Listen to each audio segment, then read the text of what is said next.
Chapter 602. 2 days later, Fan Xian and his group prepared to leave Qingzhou. This trip required them to go deep into the grasslands, so it was not convenient to ride in carriages. Other than carts carrying goods, the rest of the merchants all traveled on horseback. During these 2 days, Mu Feng had already naturally established a good relationship with the merchants and agreed on a journey.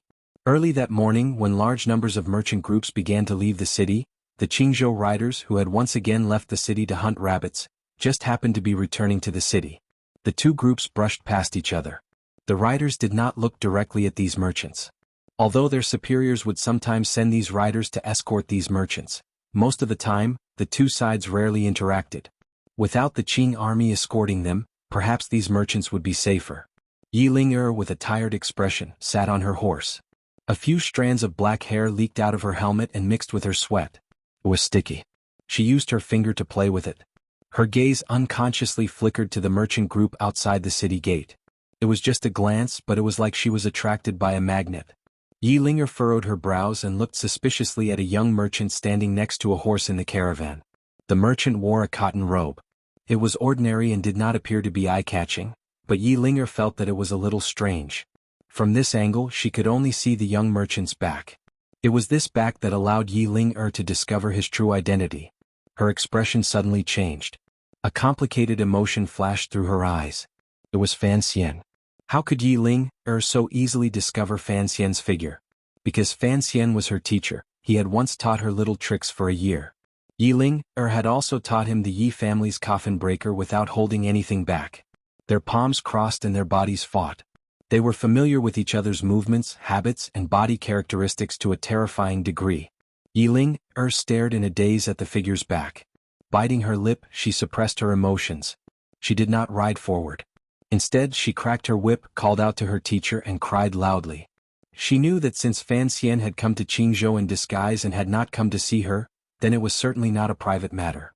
Rather, it was an important mission for the court. The Overwatch Council wanted to make some noise on the grasslands. If it was not an important matter, a noble son like Fan Xian would not take such a big risk and enter deep into the grasslands. Yi Ling was no longer the spirited little girl of the past. She had matured a great deal. She would not expose Fan Xian's identity in front of everyone.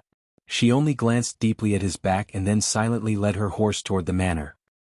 After entering the government, she didn't even rest for a moment before she said, "A few days ago, the Dingzhou general's manor gave the order for the autumn hunt. It is time for us to make some moves." A general who was listening at the side felt a chill in his heart. He thought to himself that Miss was getting more and more ruthless. It was just that they had launched an attack in the middle of the night, and their men and horses were already exhausted. He explained, "The great general's orders are clear. Qing province is not within the scope of this autumn hunt. Then we'll make it ourselves." Yi Ling lowered her head. She was no longer a little girl who had come to play, but a female general with a lot of experience. Add to that her identity and background and the words she spoke, even her immediate superior had to consider them seriously. No one knew why Yi Ling insisted on the Qingzhou army joining the scope of the autumn hunt. No one knew that the commissioner of the Overwatch Council, Fan Xian, had come to Qingzhou, left Qingzhou, and entered the grasslands. Yi Ling's suggestion was to use the Qingzhou riders to attract most of the Hu people's attention and protect the safety of the merchant group along the way. There have been especially many merchants this year. No one knows if the Hu people will suddenly go crazy. The nobles of the Hu tribe are still counting on the merchants to bring in an endless stream of goods. How could they go crazy? The general thought to himself and furrowed his brows. Don't worry about those merchants. If we send out troops, I'm afraid it will make things more inconvenient for them. Yi Ling didn't say anything. She lowered her head and thought that if the 3 roads into the grasslands were thrown into chaos, it should make it easier for Fan Xian to do things. Although she didn't know why Fan Xian had risked his life to enter the grasslands, she only knew one thing. Her teacher had always been the best at obtaining the greatest benefit from chaos. During these 2 or 3 days, there were suddenly many outsiders in the Dingzhou headquarters behind Qingzhou. Some of these people used the identities of court officials and said they were there to check on the expenditure. Some were merchants from various places. There were also hard laborers who had come to the west to make a fortune while the war was about to end. These people's identities were very messy, so they didn't attract much attention. They were only faintly divided into many small groups. There was a leader in each group. Just as Fan Xian's group left Qingzhou and began to head toward the Grasslands King's tent in search of Songji Xianling, these leaders quietly entered the general's manor. There was an important matter in the general's manor, so all the unrelated people had been chased out of the manor. Looking at the dozen or so people in different clothing below the hall, General Li Hongqing couldn't help but smile bitterly and say, Fan Xian's spending this time is quite large. The people who had entered Dingzhou were all officials and secret agents of the Overwatch Council. At this moment in the general's manor were the heads of each department. Only one person had the right to sit in the chair below the hall. This person was already middle-aged. His hair had not yet turned white, but his gaze was tired. It looked like these 3 years in a foreign country had been unusually difficult. This person looked at Li Hongqing and bowed. The council thinks that if we want to clear out the spies in Dingzhou, we must use thunderous methods. Li Hongqing looked at this person and furrowed his brows. But, we can't have you come personally. Deng Ziyu, you're not in Shangjing. You've suddenly come to Dingzhou. What about the court's matters in the north? Li Hongqing's status was noble, but he spoke more politely to this middle-aged man because he knew he was the head of the Overwatch Council spies in northern Qi. His more important identity was the head of the Qinian unit and one of Fan Xian's most capable trusted aides. This Overwatch Council official in charge of Dingzhou's elimination of spies was Deng Ziyu, who Fan Xian had sent to northern Qi for more than 2 years. No one knew what went wrong with the mission this time for Fan Xian to bring him back. If I don't come back myself, how can I capture those people? Deng Ziyu thought to himself, but he didn't say it out loud to the crown prince. This matter not only involved the battle between Shihu and the Qing kingdom, but it also involved another powerful power. Fan Xian had moved him south with no intention of having him return to Shangjing. He wanted to use his 3 years of infiltration of the northern Qi brocade guards in Shangjing, as well as his familiarity with northern Qi. After finishing this matter, I won't return to Shangjing. Deng Ziyu bowed respectfully to Li Hongqing. Li Hongqing looked into his eyes and slowly said, How will the western camp cooperate? Deng Ziyu should have been in Dingzhou for 3 days. Fan Xian sat on the horse with his eyes half closed. It seemed that he was not worried at all that the horse would throw him off. He yawned and said, According to the agreed time, we have to be fast. Otherwise, if they attack in Dingzhou and anger the people on the grasslands, I'm afraid it won't be appropriate. He had been preparing for this matter for 4 months. If the anger in his heart had not accumulated to such a strong degree, perhaps Fan Xian would not have used such crude methods. However, he also knew that the other party had entered the grasslands long before him. Their infiltration of Dingzhou had already been going on for over a year. He was already much slower in terms of time. If he couldn't delay the other party's commander on the grasslands, something might go wrong. Mu Feng glanced at Fan Xian and then at the long line of merchants in front of him. Furrowing his brows, he said, These people move too slowly. Furthermore, they will stop at each tribe along the way. If we really walk to the king's tent, who knows how long it will take. According to the original plan, Fan Xian's group of merchants should have separated from the main group of merchants yesterday. There had been a fork in the grasslands yesterday. Hu Gu should have sent his trusted aide there to receive them. Then Fan Xian's group would take a shortcut and reach their destination. Unexpectedly, there was no one at the fork in the road to receive them. It was only one of Hu Ji's trusted aides who had found an opening and sneaked into the tent at night to express his apologies and explain the reason. The other 2 roads on the grasslands were being attacked by the Qingzhou army. As the foremost ace under the left virtuous king's banner, Hu Gu just so happened to be there with his subordinates. Naturally, he had been moved to provide support.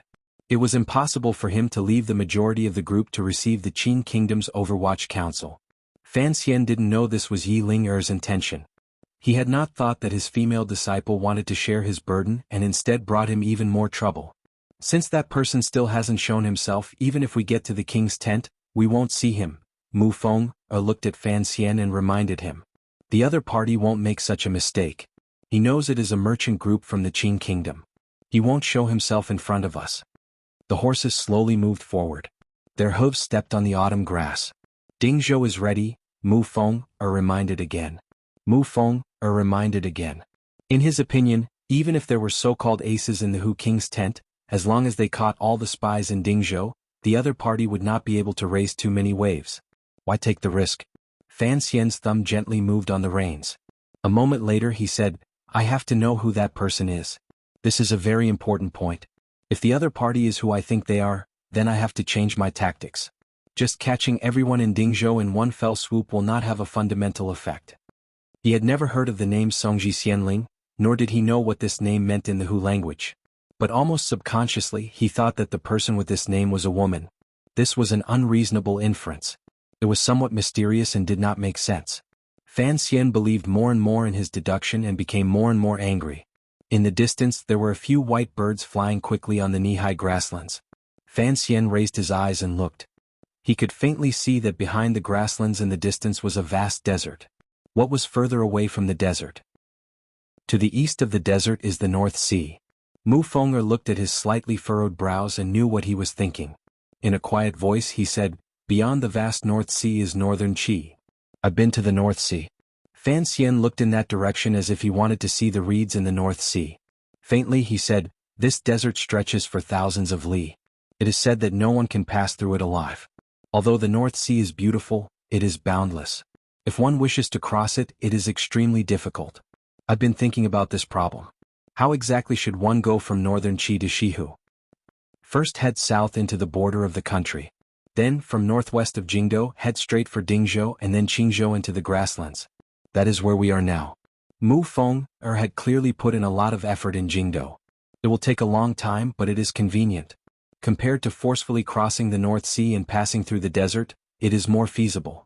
But the Shihu king's tent and the two virtuous kings would never trust the Central Plains person from the Qin kingdom, Fan Xian said with a cold expression. Fan Xian said with a cold expression, "To win the trust of the seemingly warm but actually overly suspicious Hu people is a difficult task in itself, so I am very curious as to how they did it."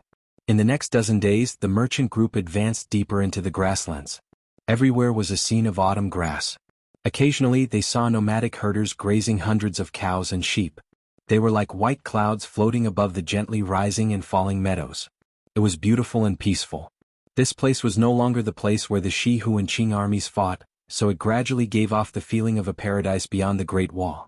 Along the way they passed through two large tribes. The Qing merchants had sold a lot of goods. The entire merchant group appeared much lighter, and their speed also increased. However, there were still no merchants who finished selling their goods and retraced their steps back. The most valuable goods were the lighter. Furthermore, if they wanted to sell them for a high price, they could only go to the Hu king's tent. Along the way, Fan Xian carefully paid attention to the Hu people's attitude toward his merchant group because this involved a very important matter in the future. He self-mockingly found that the gaze the Hu people used to look at the Central Plains merchants was still somewhat unfriendly and even contained a bone-deep hatred. The blood debt of thousands of years could not be washed away with gems and tea. However, the leaders of the tribes, the priests, and the nobles had a much better attitude toward the Central Plains merchants. Through Mu Feng'er's careful questioning, he learned from the mouths of the people in the old merchant groups that this change in attitude had only begun a year ago. It seemed that the Shihu king's tent finally understood the importance of trade and had given orders to the various tribes to strictly forbid them from harassing the merchant groups entering the grasslands. In some dangerous areas, they were even responsible for sending out the elites of the tribes to protect and escort these merchant groups. A year ago, there was a poor little tribe that could not resist the temptation of the Central Plains merchants. They secretly attacked and stole a lot of goods, angering the king's tent. He directly sent out soldiers to exterminate them, or rather, slaughter them. Not a single person from the small tribe survived. It was also this bloody example that made everyone on the grasslands understand the determination of the king's tent. It also ensured the safety of the Central Plains trading caravans. From then on, even though they still faced some hostile gazes on the grasslands, the Central Plains merchants no longer faced any dangerous swords or sabers. This was a long-term plan. Fan Xian secretly admired it. He knew that although the merchant groups were only selling some luxury goods, there was no life without trade. As long as the merchants on the grasslands were guaranteed to be unobstructed, who knew if the merchants of the Qin kingdom, Dongyi, and northern Qi would secretly disregard the Qin kingdom's ban and secretly send daily and military supplies into the grasslands for the sake of profit. If this went on and the border was relaxed, the power of the Hu people would grow day by day. That day the king's tent finally arrived. Looking at the crescent sea at the foot of the lonely mountain, the small desert beside the sea, and the large green grasslands, Fan Xian was slightly dazed by the beautiful scenery. The location of the king's tent was indeed different from other places. There was a different layout between heaven and earth. In particular, the green grasslands made Fan Xian feel strange. It was autumn, so why was the grass still green? On the side of the lonely mountain, countless cows and sheep were scattered across the wide grasslands. The young women of the Hu tribe were washing pots and utensils by the Crescent Sea, preparing to welcome the guests from the Central Plains. It was quiet. The sky here seemed to be much lower than in other places. It almost touched the ground of the grasslands. The autumn wind blew slightly and the grass bent low. It was very refreshing. Fan Xian dismounted and glanced at a normal Overwatch Council official behind him. He smiled and turned his head. Looking at the beautiful scene in front of him, he couldn't help but shake his head. After a while, the king would personally host a banquet to entertain these esteemed guests. The Western Lake man led the Central Plain merchants to a tent on the shore of the Crescent Sea and had them rest.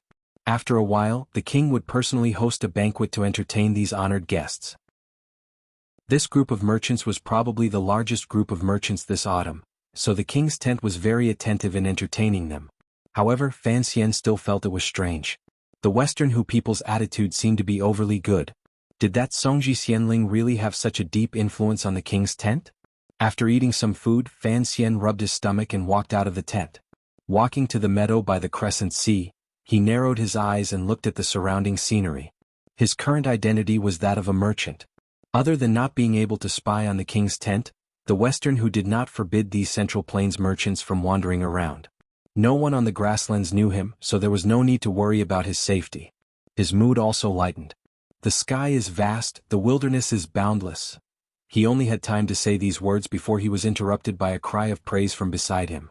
Fan Xian turned his head and saw a young man walking quickly to his side and hurriedly calling out, "Good." Chapter 603. Fan Xian looked at the young man and smiled. However, the thoughts hidden deeply in his smile were not discovered by the young man. He had stood on the meadow for a long time and watched the young man walk out of the king's tent. He waited for the young man to gradually approach the meadow before he said those 6 words.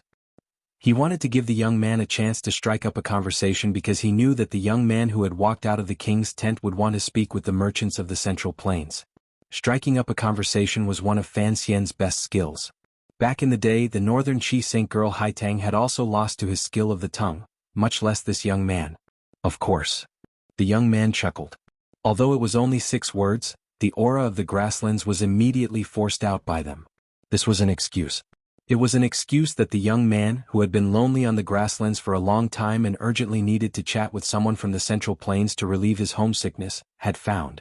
His long years of working as a special agent of the Overwatch Council allowed Fan Xian to quickly make a decision in such a short amount of time.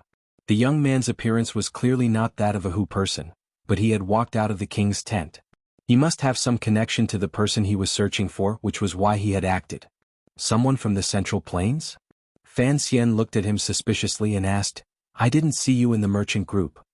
When I came back last time there were some goods I didn't sell. The king treats us guests very well, so I stayed behind to see if there were any benefits." It was clear that this young man was not an expert liar. Fan Xian heard some problems in his tone.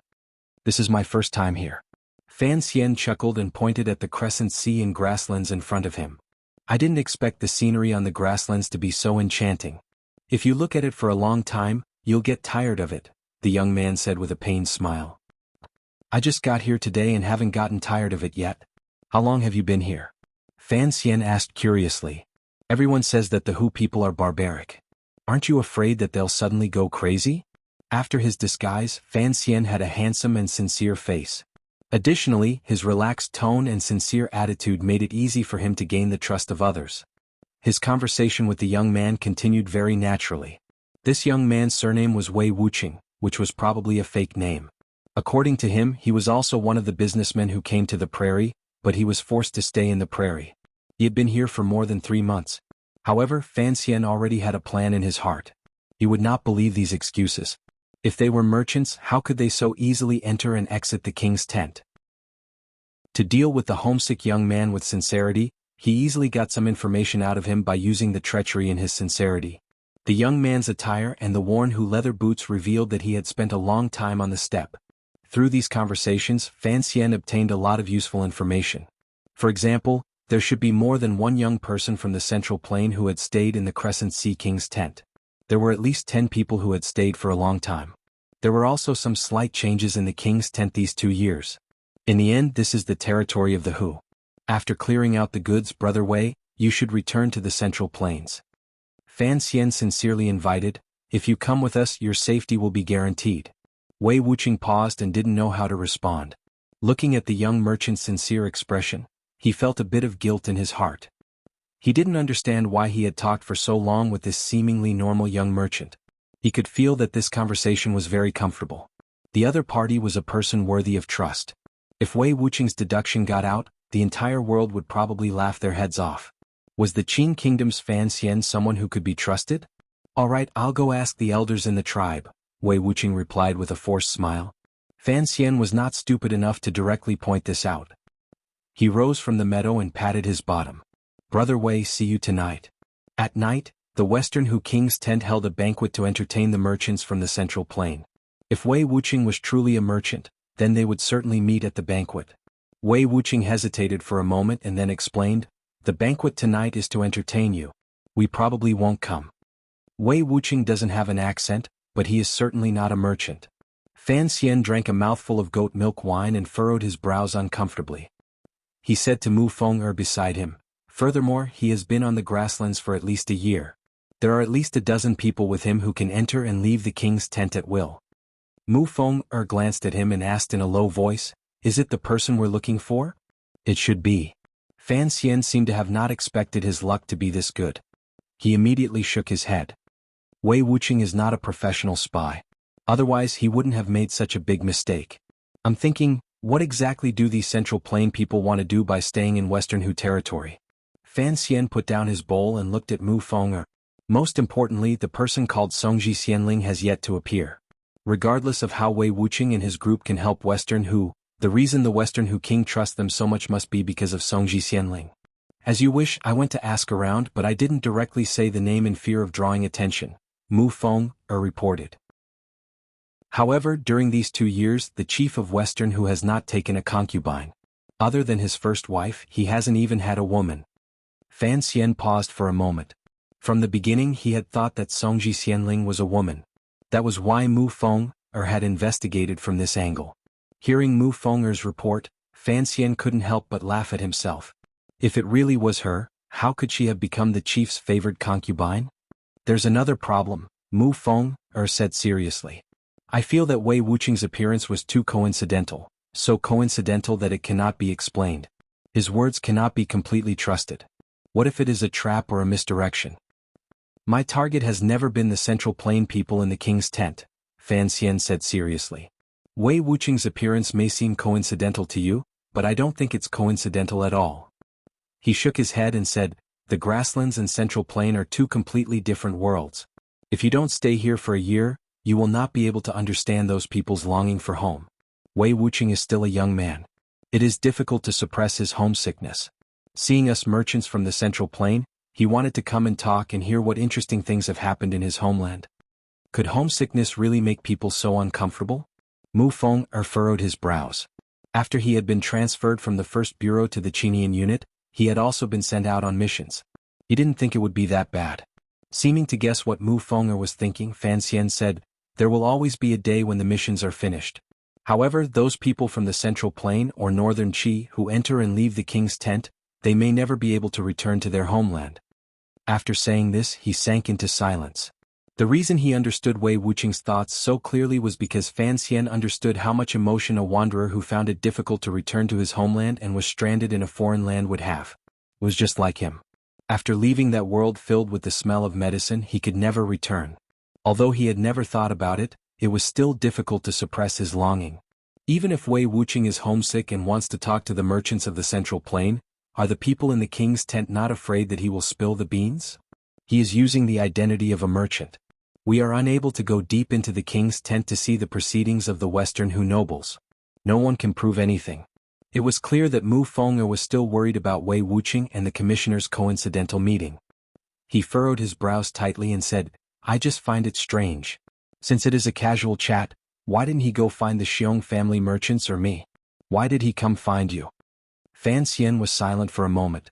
A cute smile rose to his face. He opened his mouth and said, my meeting with Wei Wuqing was not a coincidence. When he came out of the king's tent, I was already standing on the meadow and watching his every move. Mu Feng had also seen that scene clearly. He stood at the door of the tent by the crescent sea and watched the commissioner stand on the meadow and look down at the grassland and lake. "I am good looking. Even if I am disguised, I am still good looking," Fan Xian said with a smile. "Furthermore, I give people a feeling that they are willing to get close to me. When I stood on the meadow, the Hu women by Haizi's side were all looking at me passionately. Didn't you notice?" Mu Feng-er's expression changed. Such narcissistic words were not easy to respond to. However, he knew that what the commissioner said was the truth. Perhaps he could disguise himself as a normal merchant, but he was certainly the most attractive of the merchants. "I stood on the meadow to attract the attention of the young man hurrying out of the king's tent," Fan Xian said. "I wanted him to see me at a glance and then come find me. If it was me who seduced Wei Wuqing to come talk to me, it would not be far from the truth." Mu Feng-er helplessly spread out his hands and said, "So, it's a honey trap." The two of them chatted in the tent.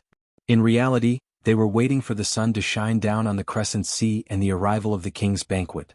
Before long, a Hu interpreter came forward to respectfully invite the guests. The merchants in the various tents all came out. They did not bring any goods, but looking at their chests they should be carrying valuable gifts for the chief. Mu Feng-er also brought some. Fan Xian was not sure of the specific arrangements. He walked at the back of everyone and inconspicuously headed toward the king's tent. The largest tent at the foot of the mountain and the tall royal flag symbolized the noble status and great power of the person inside. Looking at this scene, Fan Xian couldn't help but feel a strange feeling in his heart. This was the Western Hu king's tent. Inside lived the master of the grasslands. The Qing army and the master of the grasslands had fought and chased for countless years, but they had never been able to find this royal flag. Because the Western Hu king's tent could move at any time and its tracks were mysterious, regardless of whether it was the Qing emperor personally leading an army on a western expedition or the repeated attacks of the great prince and the Yi family, they were unable to find it. They couldn't even get close. Fan Xian's footsteps moved slowly. He thought to himself that the king's tent, which tens of thousands of iron riders could not get close to, was right in front of him. This kind of attraction and temptation was incomparably great. However, he immediately calmed down. The Western Hu king's tent dared to make such a declaration in front of the world. It proved the other party's intentions and the changes the Central Plain people in the king's tent had brought. Only after entering the king's tent did he find that the tent was no longer like a tent. Rather, it was more like a palace with a unique style. The lofty roof was painted with strange patterns. A strange light appeared in the clouds and flowed with strange colors. It immediately gave Fan Xian a strange sense of familiarity. It was like he had seen it somewhere before. His status was the second manager of the leading merchant in Shazhou. Compared to the other major merchants, his status was much lower. He only followed Mu Feng-er and sat closest to the door. The master of the grasslands, the ruler of the Western Hu, sat in the main seat in the deepest part. It was dark inside the tent. It was impossible to see the chief's face clearly. Fan Xian narrowed his eyes and tried his best not to draw attention as he stared in that direction. He could only vaguely make out that it was a middle-aged man in his 30s. Fan Xian found that his calmness was indeed necessary because there were 6 or 7 Hu aces by the Western Hu ruler's side looking down coldly. They were true aces. 3 or 4 of them were even more powerful than Hu Go.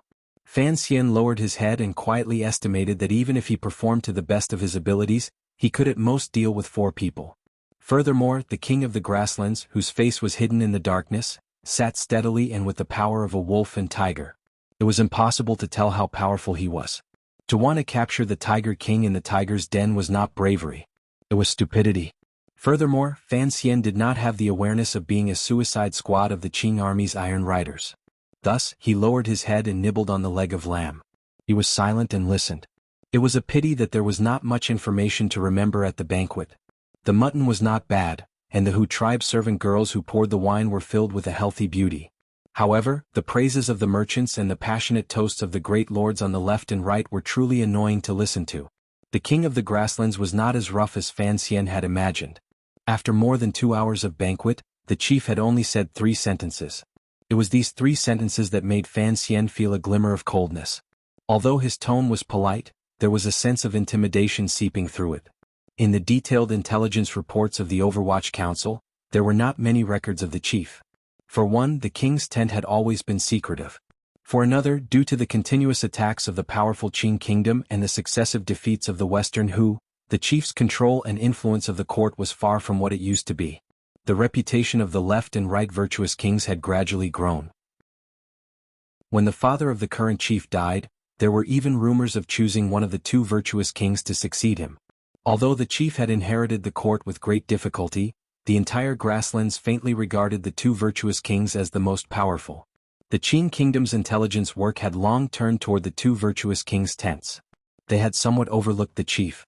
No one would have thought that the young chief in his early 30s would be able to control the situation on the grasslands so well and begin to greatly weaken the power of the left and right virtuous kings. In particular, he stood his ground against the opinions of the masses and welcomed the Man tribe brothers from the snowy plains in the north. He brought the tens of thousands of Man elites into the personal guards of the court.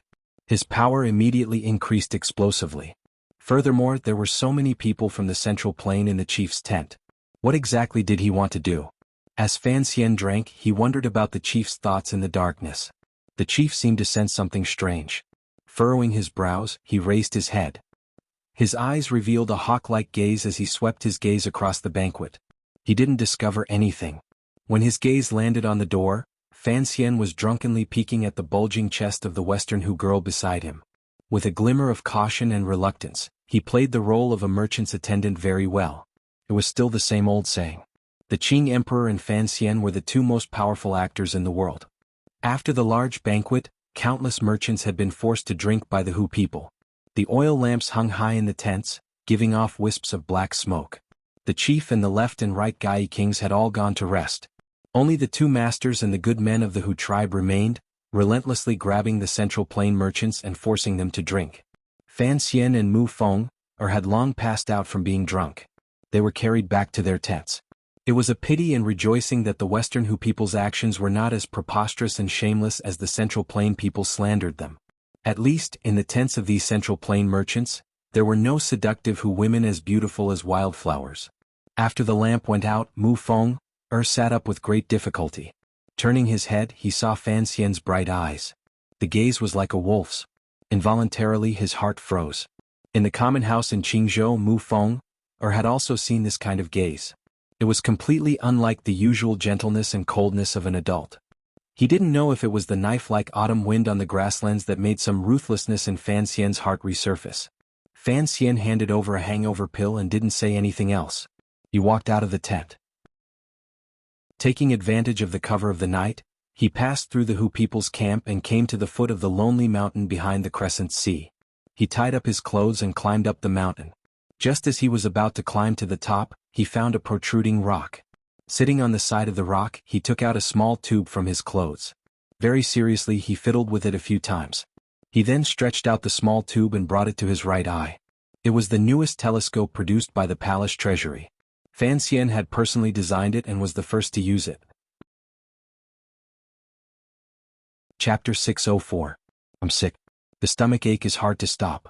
My body is weak and very uncomfortable. That's all for today. If I can't hold on tomorrow, I will ask everyone for leave. In the black night sky, the multitude of stars was so beautiful it made one's heart palpitate. The faint silver light shone on the Crescent Sea below the mountain and reflected countless blinking eyes.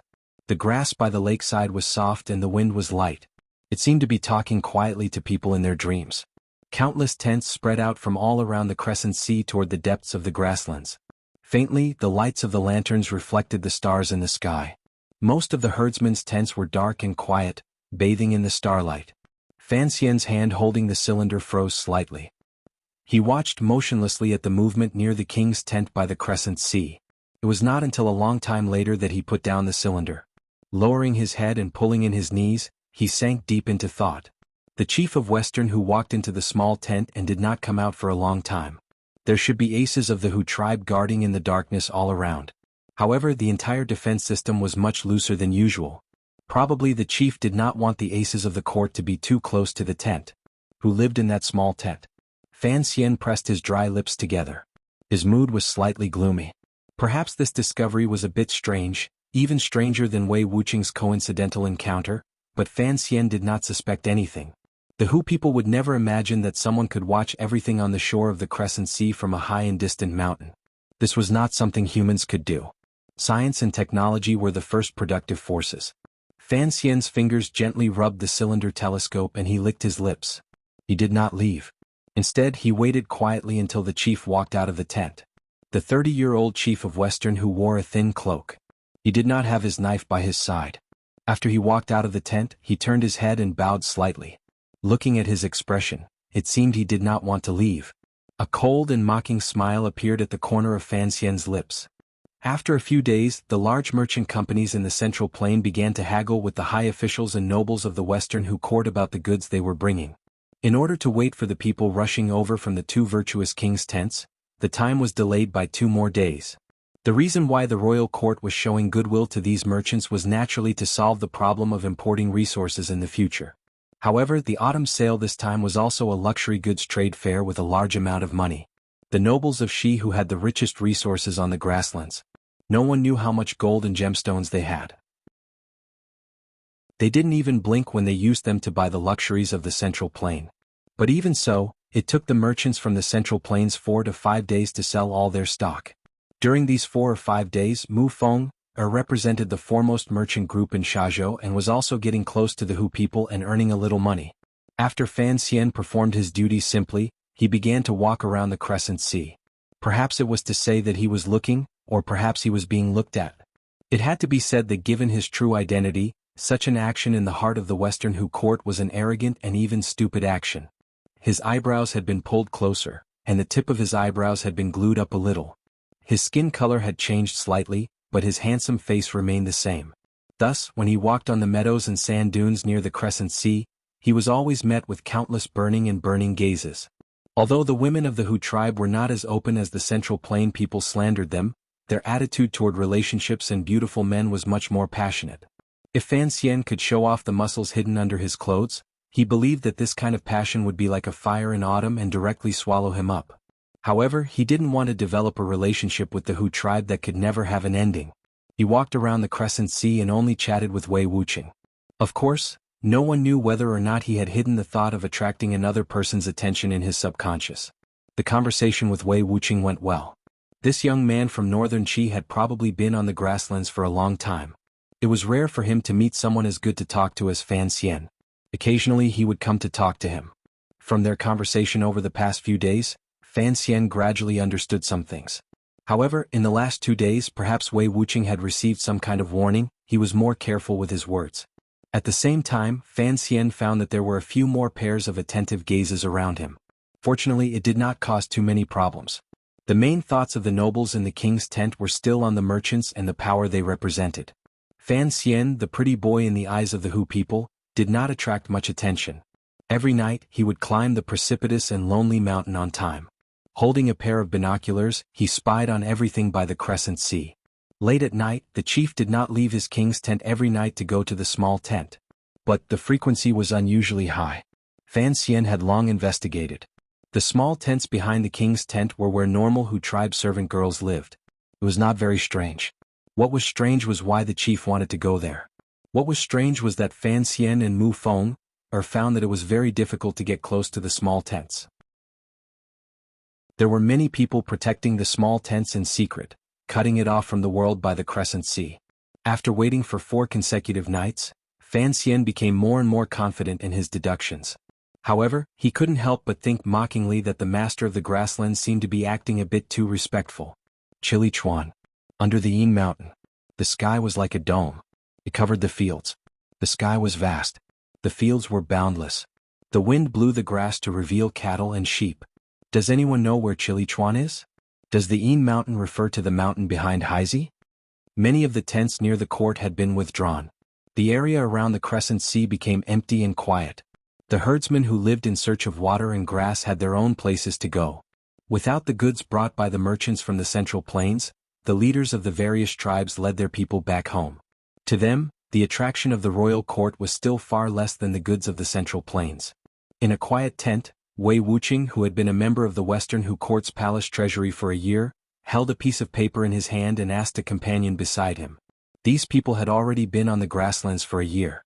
They helped the chief handle political affairs and gather intelligence. They had played an important role in the rise of the court. The Qing army's autumn hunt had already ended.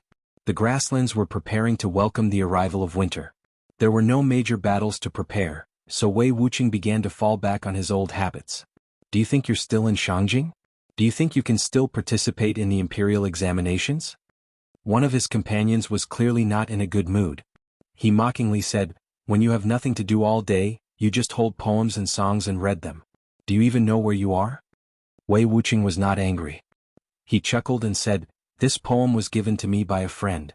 It describes the scenery of the grasslands very well, so I memorized it. However, I don't understand two of the lines." These people carefully savored it and found that it was indeed the case. The words were simple, but they had a grand aura. It was not something a normal person could write. Just like this, the poem, "The sky is boundless and the fields is boundless," began to be remembered. It then spread to the Hu people around the court. It was then translated into the Hu language and sung by the Hu women as they waved their leather whips. It did not spread widely, but rumors were better than binoculars. They were born with wings and were even better than Yi Liuyun's lightness skills. A serving girl carrying a jug of goat milk heard it as she passed by the tent. She stood outside the tent and gently put down the earthen urn. She stared blankly for a while before wiping her milk-stained hands on her clothes. The chief also learned of this poem that night, but he did not pay much attention to it. There were too many things that a mighty ruler needed to consider, and he did not think that this poem could bring about any problems. He was only asked by someone to ask a few questions. When he found out that Wei Wuching had heard it from the merchants, he did not care. The merchants of the Central Plains had already left the court for 3 days. Would he chase them back just for a small poem? Chief Yu did not care much about this matter, so when he discovered that the servant girl carrying the goat milk urn had suddenly disappeared the next day, he flew into a rage. It was as if someone had dug out an extremely important treasure from his heart. Fortunately, the serving girl had left a letter and advised him not to be impatient. She would be back soon. Only then did the chief stop the idea of sending cavalry to chase after the merchants of the Central Plains. On the grasslands, the autumn grass grew long and covered the roads leading in all directions from the court. Of course, there were no roads on the grasslands to begin with. As the horses trod more, there were naturally roads. In the direction of Qingzhou, a day's journey from the court, there was a large expanse of flat plains. It was incomparably quiet. The autumn sun hung low and was filled with a sense of desolation. The woman dressed in serving girl clothing walked out from the long grass. She then saw the young man across from her. There was a smile on his face, but there was a deep sense of disappointment in his eyes. The young man looked at the woman he had not seen in 3 years. He looked at her face and her eyes that were still as clear as lake water. No, they were even clearer than the crescent sea. He looked at her hands that were stuck to her side and said, "You've tanned." Haitang Duo, who had disappeared for more than 2 years, had now become a common serving girl in the Western Hu court. She gazed at Fan Xian and didn't speak. No one knew what kind of words she was silently saying in her clear eyes. Chapter 605. That year in Hangzhou and Jiangnan, Yi Luyun had toppled a building with one strike of his sword. Not long after, Haitang had received the Northern Qi Empress Dowager's edict and floated back to the north. After that, Fan Xian and the two of them had never seen each other again. They only occasionally exchanged letters. However, the shocking change in the autumn of the 7th year of the Qing calendar severed the correspondence between the two of them. The Northern Qi Saint girl, Master Ku He's true last disciple, and the present leader of Tianyi Dao had mysteriously disappeared from everyone's sight. Even the Northern Qi people didn't seem to know where she had gone. Fan Xian had had the 4th Bureau of the Overwatch Council and Baoyue Brothel search all over the world for news of her, but they still came up empty-handed. She had disappeared so decisively and completely that it gave people the feeling that Haitang Duo had never existed in this world. Fan Xian knew that this woman had once existed and would certainly exist somewhere in the world. She was watching him and doing something because he had once held her hand and touched her heart. However, he had not thought that the missing Haitang Duo would appear on the grasslands to the west of the Qin kingdom. Furthermore, she had stayed on the grasslands for 2 years and changed her name to Songji Xianling. "Do you not have anything to explain to me?" Fan Xian looked into her eyes. His heart throbbed slightly. Slowly he said, "For example, why you are here, the matter of the knife and everything related to Su Bida." Su Bida, the name of the chief of Shi Hu, couldn't help but carry a strange sense of mockery when spoken from Fan Xian's lips. It was not strong, but it pierced the heart. Haitang immediately raised her head and gently combed a strand of hair at her forehead. "Since you have already come, presumably you have investigated everything clearly. Why ask me again?" Haitang was dressed as a Hu tribe serving girl with a leather hat on her head. She looked mischievous and cute, particularly with the strands of hair poking out from the brim of the hat, making her appear even more childish and beautiful. However, Fan Xian's tone remained icy. Some things, it is one thing for me to find out. It is another for you to tell me personally. My anger lies in being hidden from me and used by others. You know my personality. Haitang was slightly startled. She pulled her hands out of her clothes and placed them in front of her. Very seriously, she gave Fan Xian a half bow and said, "My apologies." Although it was only 2 words, it was filled with remorse. Fan Xian looked at her. His expression did not change in the slightest. He also did not open his mouth. He only waited for her to give him an explanation. "Let's take a walk." Haitang did not explain why she had come to the plains, nor did she explain why those blades had appeared in the hands of the Hu experts. She only very naturally suggested that the 2 of them take a walk on the vast plains.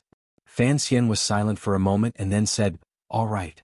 Parting the knee-high grass, the 2 of them left the path hidden in the grass and walked towards the depths of the uninhabited grassland. At this time the autumn sun was hanging high in the sky. The little insects were agilely moving in the grass.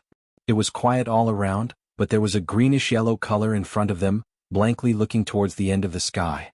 The man and woman had their hands in their clothes. They were like 2 little dots in the sky and earth, maintaining a steady speed as they advanced towards the end of the sky. If there was nothing else in this world, perhaps the 2 of them would be willing to walk like this forever and not talk about the problems that would tear at one's heart and liver, and not talk about stories that would gradually pull each other apart. However, there were blue skies and white clouds in the sky, and wretched autumn grass on the plains. The 2 of them walked between the vast heaven and earth. In the end, they belonged to the mortal world. Even the way they walked now was difficult to be as harmonious as it was in the past. Was this not a heart-shaking loss? It has been many years since the Taoist sects have infiltrated Shihu. However, it has never been of much use. It is always difficult for the Hu people to trust the strategists of the Central Plains. The autumn wind gently blew against Haitang's red face. She sighed gently and opened her hands, feeling the vast aura of the grasslands. In a quiet voice she said, "She who has been beaten into a mess by the Qing army. If we want the Hu people to become a force that can stand against the Qing kingdom, even if it is a force that can slow you down slightly, it is still a very difficult matter." Fan Xian was silent and listened intently. Haitang walked slowly and looked at the sun hanging over the grasslands in the distance. Narrowing her eyes, she said, "2 years ago, before my teacher passed away, he gave me this mission." "What mission?" "Help the chief unify the grasslands and establish a country." Haitang looked at him expressionlessly. "As you know, although the Hu people are good at fighting, there are countless tribes that are only nominally controlled by the court. As a whole, they are like scattered sand. If they are unable to unify the grasslands and establish a true country, how can they slow down the Qing kingdom's pace of unifying the world?" Fan Xian smiled coldly and said, "In order to stop the Qing kingdom, you are willing to allow a new grasslands kingdom to rise on the grasslands. Have you ever thought that if the Hu people truly become powerful, what will it bring to the world?" Without waiting for Haitang to speak, he stared into her eyes and said, "When we were in Hangzhou, you once reminded me that the Hu people are ambitious and cruel by nature. For thousands of years they have always taken pleasure in killing. Unexpectedly, you now want to put on armor for this pack of wolves? Is the threat the Qing kingdom poses to you so great that Tianyi Dao has to give up on the principles of the way?" Facing his gaze, Haitang didn't show a hint of fear, saying slowly, "It's not possible to build a nation on the grassland in a short period of time. The plan of my late master will definitely take place 20 years later. I have to admit that I was stunned when my master returned to Green Mountain with severe injuries. I've never thought that your emperor would be so formidable." She smiled self-mockingly and said, "Since the Iron Riders of the Qing army have already become a foregone conclusion, how could the Qi kingdom be willing to become fish under the knife? Of course, I had to think of some way to slow down your steps." Fan Xian furrowed his brows and waved his hand, stopping her explanation. Straightforwardly he asked, "This plan is indeed sinister and far-sighted. If the Grasslands court can truly establish a true country, the Qing kingdom will probably never be able to sleep peacefully. Even if we take down northern Qi, we will always have to worry about the situation in the west. This will also give you some opportunities to take advantage of." "But," he faintly said, "although I have only seen Subida from afar, I know this chief's nature is like a hawk's. He is definitely not a normal person. Since Kuhi chose him before he died, how could you make him trust your troops and follow your plan? You said earlier that Tianyi Dao's intention to infiltrate the Western Hu court is not something that has happened in a day or two. How can you do all this?" Fan Xian lowered his head to look at the small leather boots on Haitang's feet. Northern Qi people have already begun to enter the Western Hu court to manage political affairs for Su Bida and make plans. Presumably, other than civil officials, there are also some military advisors who understand the Qing military situation. How did you convince the Hu people to accept these Northern Qi people? You're talking about Wei Wuqing and the others? Haitang replied lightly. They are not all Northern Qi people, Haitang replied lightly. There are also people from Dongyi and the Qing kingdom. Fan Xian looked at her with slight surprise. Haitang continued lightly, these people are only capable people hired by the chief with a large sum of money. They don't know me or my position in the court. What I need to do is to convince the chief, a ruler with a heart as wide as the sea and sky, that he should be good at accepting all outside wisdom. To subdue the four seas he needs to use the people of the four seas. Fan Xian's brows were furrowed tightly. Looking at her he said, but you still haven't explained why Su Bida, such an ambitious person, would listen to everything you say? You have to know that in the Hu people's tribes, women never have much of a place. Haitang smiled slightly. A glimmer of interest suddenly appeared on her plain face. Looking at Fan Xian she asked, do you think I'm using a honey trap? Fan Xian paused and didn't know how to respond. He had long discovered that the chief had entered Haitang's tent more than once at night. Furthermore, it was clear that the chief had some feelings for Haitang. Haitang smiled and looked into Fan Xian's eyes. Sighing she said, I wasn't born as beautiful as you. Even if I wanted to use a honey trap, I don't have the capital. At this moment, a strange thing happened between the two of them. When Haitang sighed at Fan Xian's appearance, her arms seemed to rise uncontrollably. Her fingertips trembled slightly and touched Fan Xian's cheek. Sliding an inch across his face, the light touch of her fingertips against his skin was so bone-deep that it touched the deepest feelings in the bottom of their hearts. When the two of them realized that such a warm scene had occurred, they immediately froze. Fan Xian's body was slightly stiff. With great difficulty, he raised his left hand and grasped the hand beside his face. Holding it he would never let go. Being held by Fan Xian's warm hand, Haitang's body was also slightly stiff. I found that it is difficult for the two of us to walk as harmoniously as before. Fan Xian held her hand and quietly said. Perhaps the amplitude of the swing is not the same.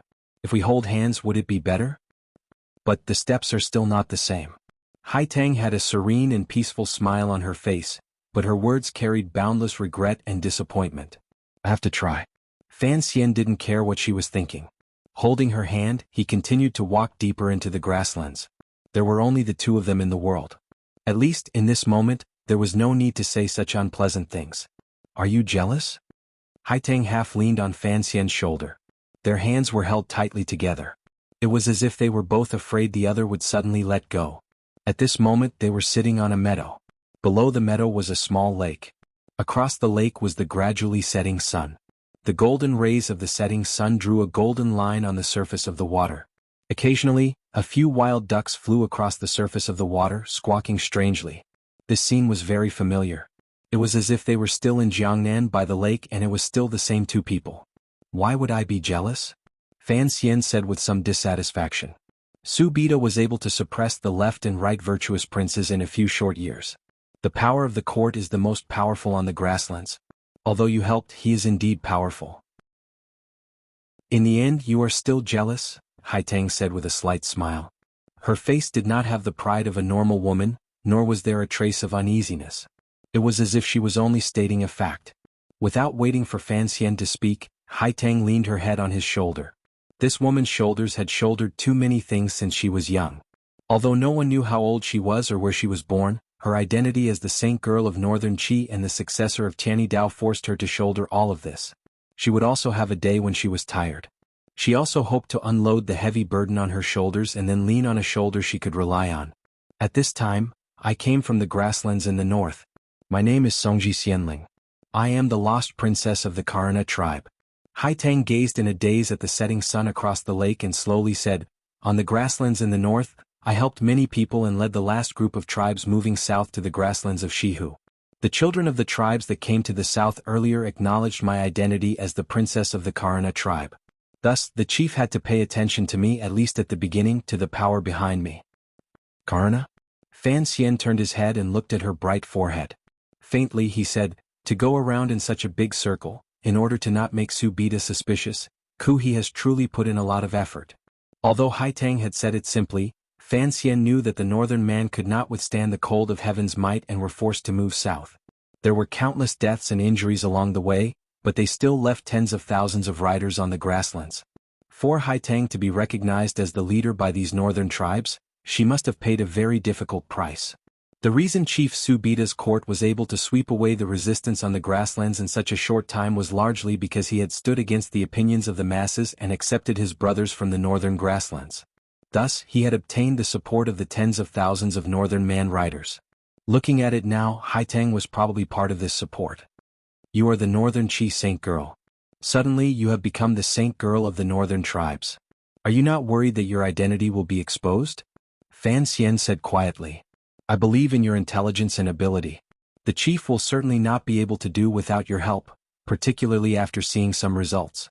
However, your identity will always be a major problem. Expose what identity?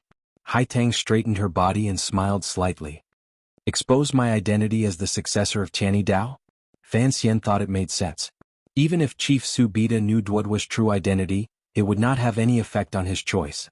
But what about the tens of thousands of riders from the northern tribes? That was the greatest source of Haitang's involvement in the matter of Shihu.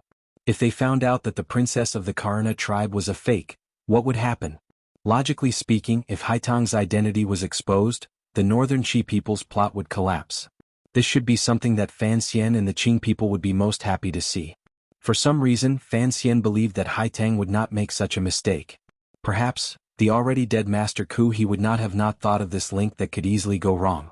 Thus, he listened quietly to Haitang's explanation. What do you know about Karna? In the past, the court tribe of the northern grasslands had already been wiped out by Commander Zhang Qingfeng a few decades ago. From then on, the northern tribes were a group of dragons without a leader.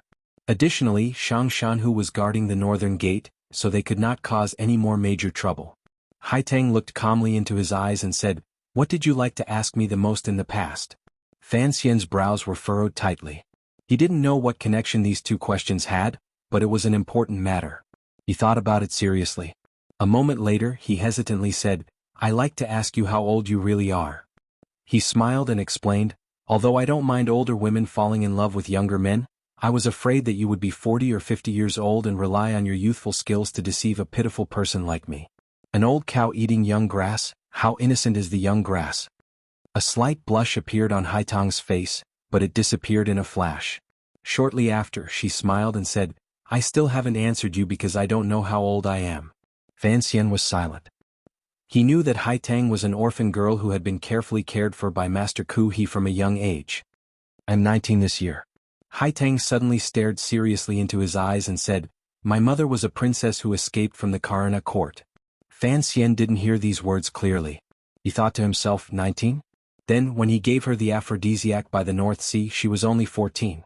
Was he teasing a lowly or poisoning a youth? This girl was indeed younger than him. Wait, princess? Mother? The Karna court? He abruptly stood up and looked at Haitang in disbelief. Haitang was sitting hugging her knees and watching the ducks dancing on the lake with a peaceful expression. It was as if she didn't realize what a shocking secret she had just told Fan Xian. You are really the princess of the Karna tribe, Fan Xian said in a trembling voice.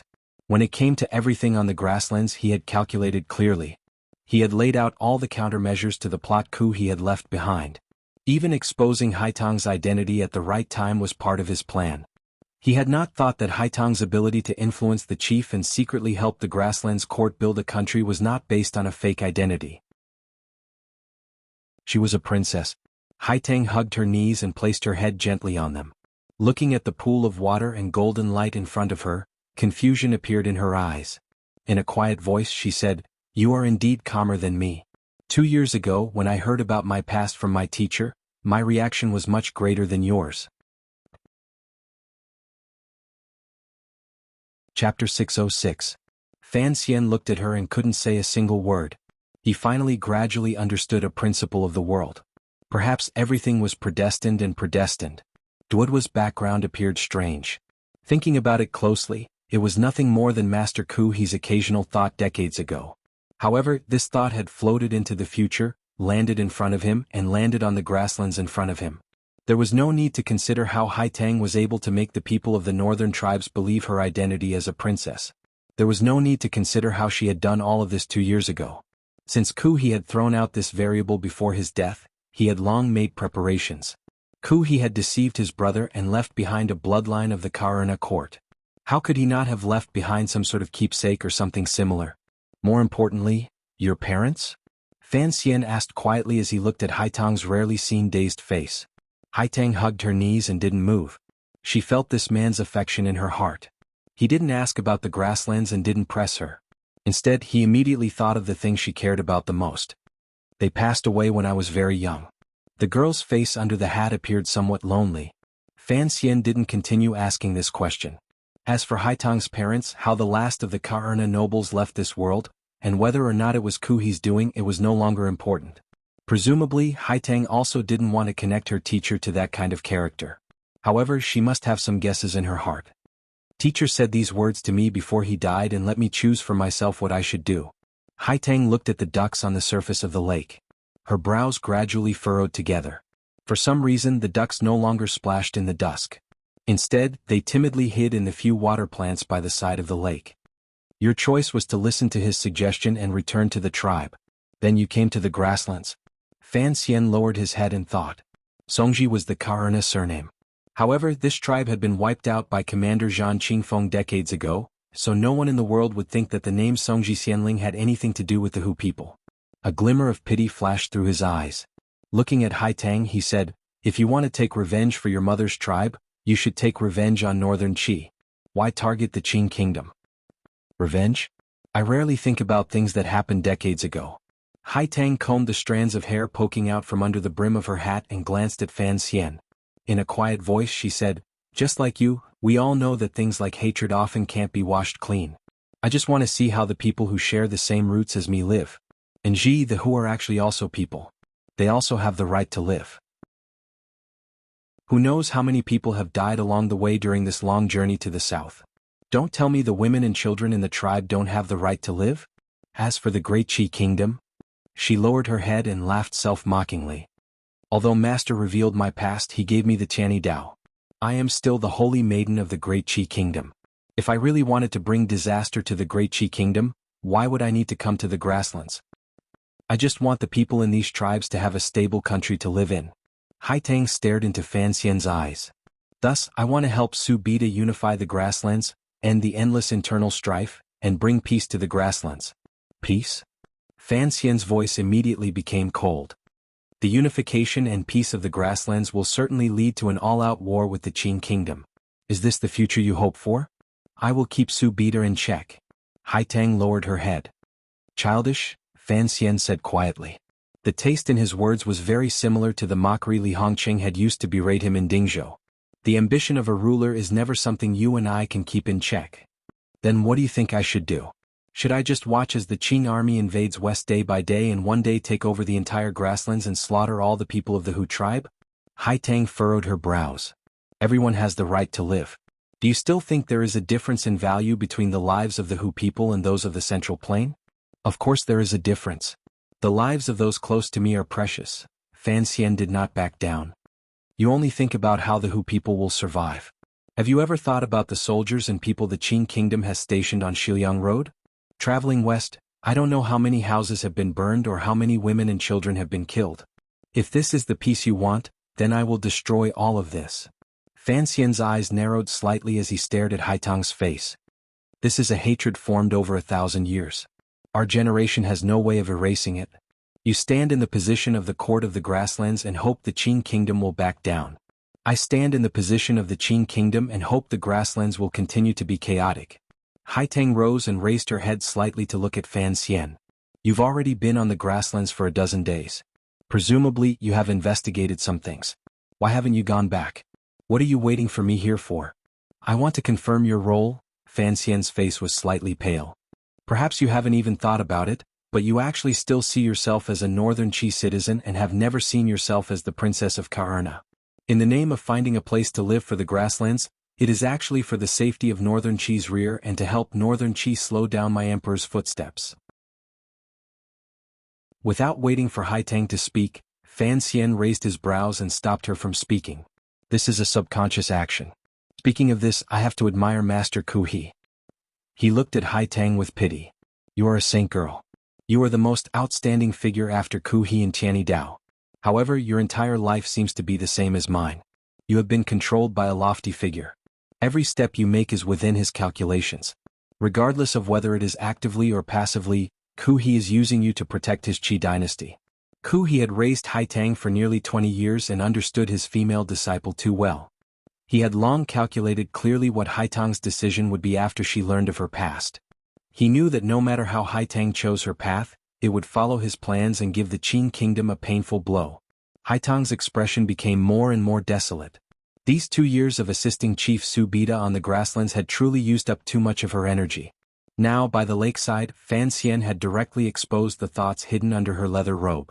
It was only now that she discovered the sliver of thoughts she herself had been avoiding. None of us are saints. It is impossible for us to view the people of the world as equals. If you say I am sinister, then you are also selfish, Fan Xian said with a slight smile. Fan Xian smiled slightly mockingly and said, You used the lives of the West-bearded people to delay the Iron Riders of the Qin kingdom. It is to Northern Qi's advantage, but have you ever thought, do these people of the grasslands really need a powerful court and need to march east? Ku He is truly powerful, Fan Xian closed his eyes and slowly said. Although he lost to the emperor in the end, even though he died, he brought the Qin kingdom a great deal of trouble. It has to be said that the 2 brothers of the Zhan family are truly the best in the world. The Qing emperor had fought south and north all his life and rarely lost. The only time he had lost completely was at the hands of the Wei kingdom's commander, Zhan Qingfeng. Unexpectedly, decades after Zhan Qingfeng's death, before Ku He died, he had buried another landmine to the west of the Qin kingdom. You know I am not that kind of person. Hai Tang did not get angry. She stood quietly by Fan Xian's side and said, However, among the many choices, I chose the best path for the grasslands and Qi. Fan Xian knew that Hai Tang was not that kind of person. He was purposely trying to anger her. His gaze gradually grew cold. What about me? Hai Tang turned her head to glance at him and said, You said earlier that we are not saints. It is impossible for us to consider the people of the world as equals. Presently, it is the Qin kingdom pointing its sword at the world. Northern Qi and Dongyi are both swaying in the wind and rain. If you expect me to consider the Qin kingdom's interests, is that not absurd? Absurd? Fan Xian stared into Hai Tang's eyes as if he wanted to see into the depths of her heart. Faintly he said, A few years ago in a restaurant in Shangjing, as the commissioner of the Qin kingdom's Overwatch Council, I made that agreement with you. Is that not absurd? He smiled self-mockingly. That's right. I was a Qin noble, yet I had to raise my face to let you slap it. The Iron Riders of the Qin kingdom were about to trample the world, yet I had to make an agreement with the saint girl of a foreign country. Peace? Goddamn peace. It is indeed absurd. My existence in this world has always been an absurd thing. Farming, drinking, and chatting had set the world for 20 years. Thinking back to when the 2 of them had walked arm in arm in Shangjing, drunk together in a building, and chatted together under the melon trellis in the garden, in a place no one knew about, the 2 most outstanding young people in Northern Qi and the Qin kingdom had set a goal that was childish in the eyes of the common people but particularly beautiful in their eyes. No war under heaven. Because of the 2 people who participated in this agreement, such a childish agreement seemed to be within reach, and could become a reality at any time. This was because these 2 young people had great influence in their respective countries. If the situation did not change, the old people would gradually leave, and the future of the country would be in the hands of these 2 young people. A number of years had passed in the blink of an eye.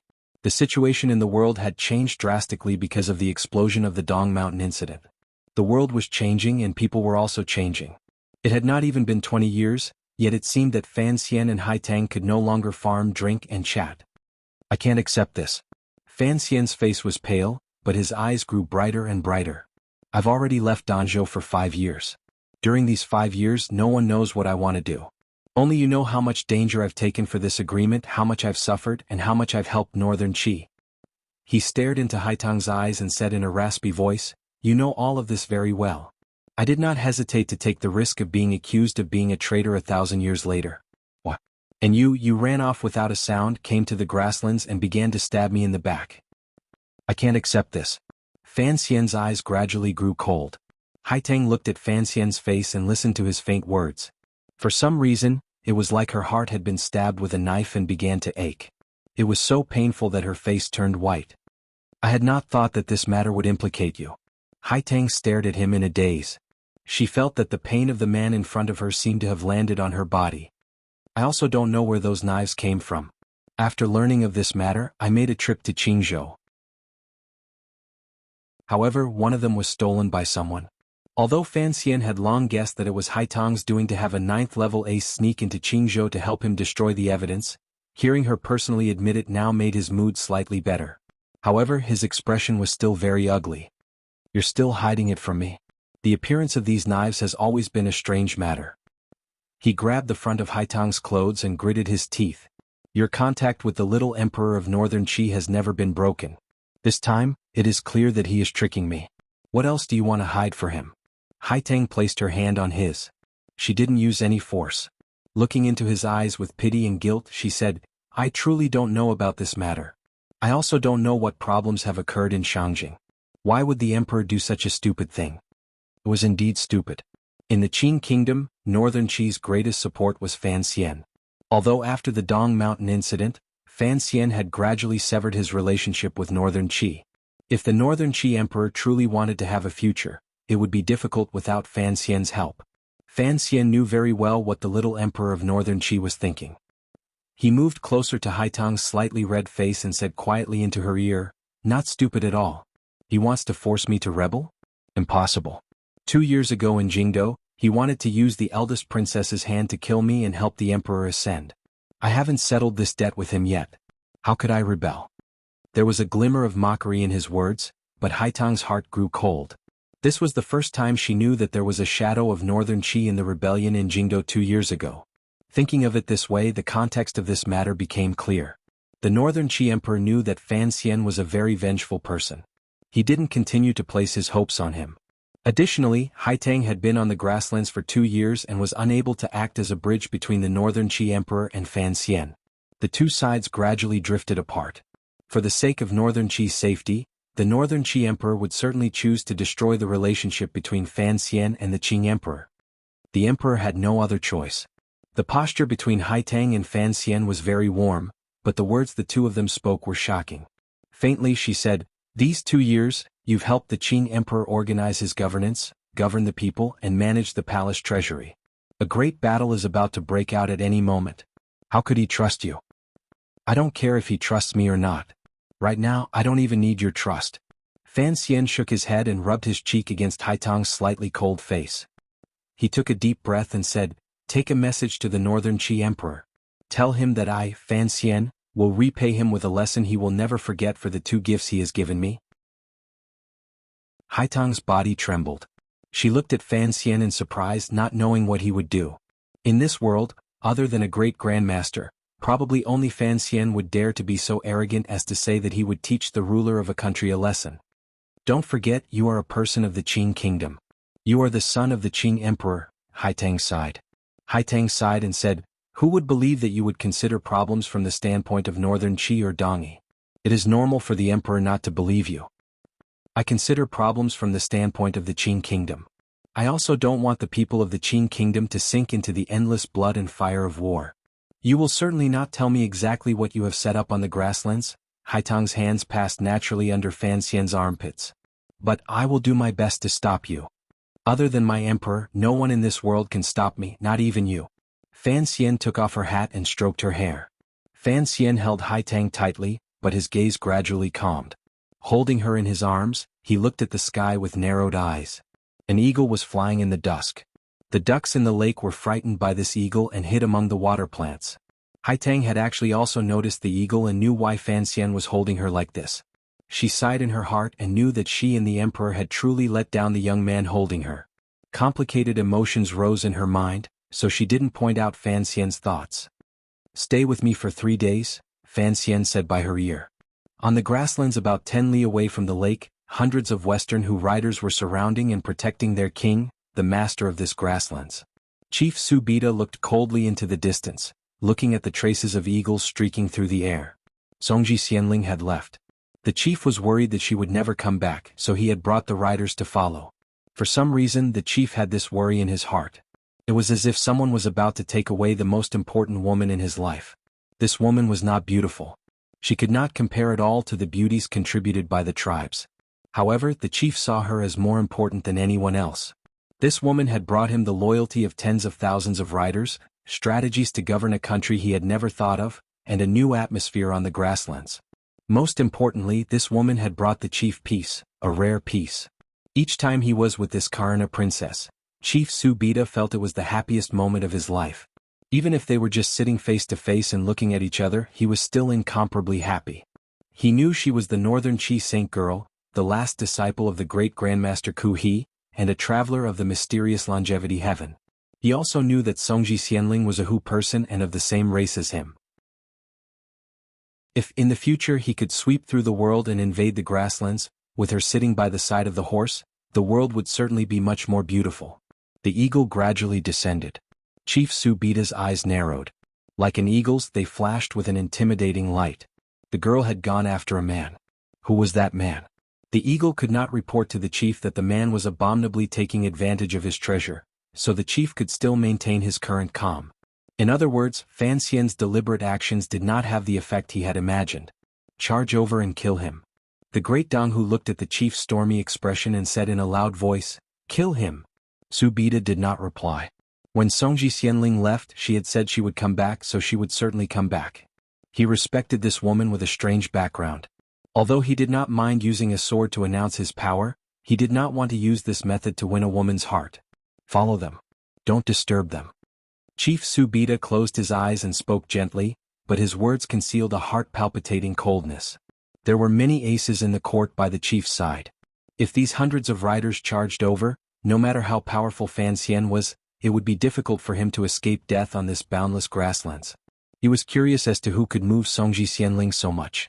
Was it the Qing Kingdom pretty boy from a few years ago? The master of the grasslands' grip on the reins grew tighter and tighter, but his expression remained calm. He was destined to become the master of the world. He would not lose his composure because of a powerful official in the Qing Kingdom.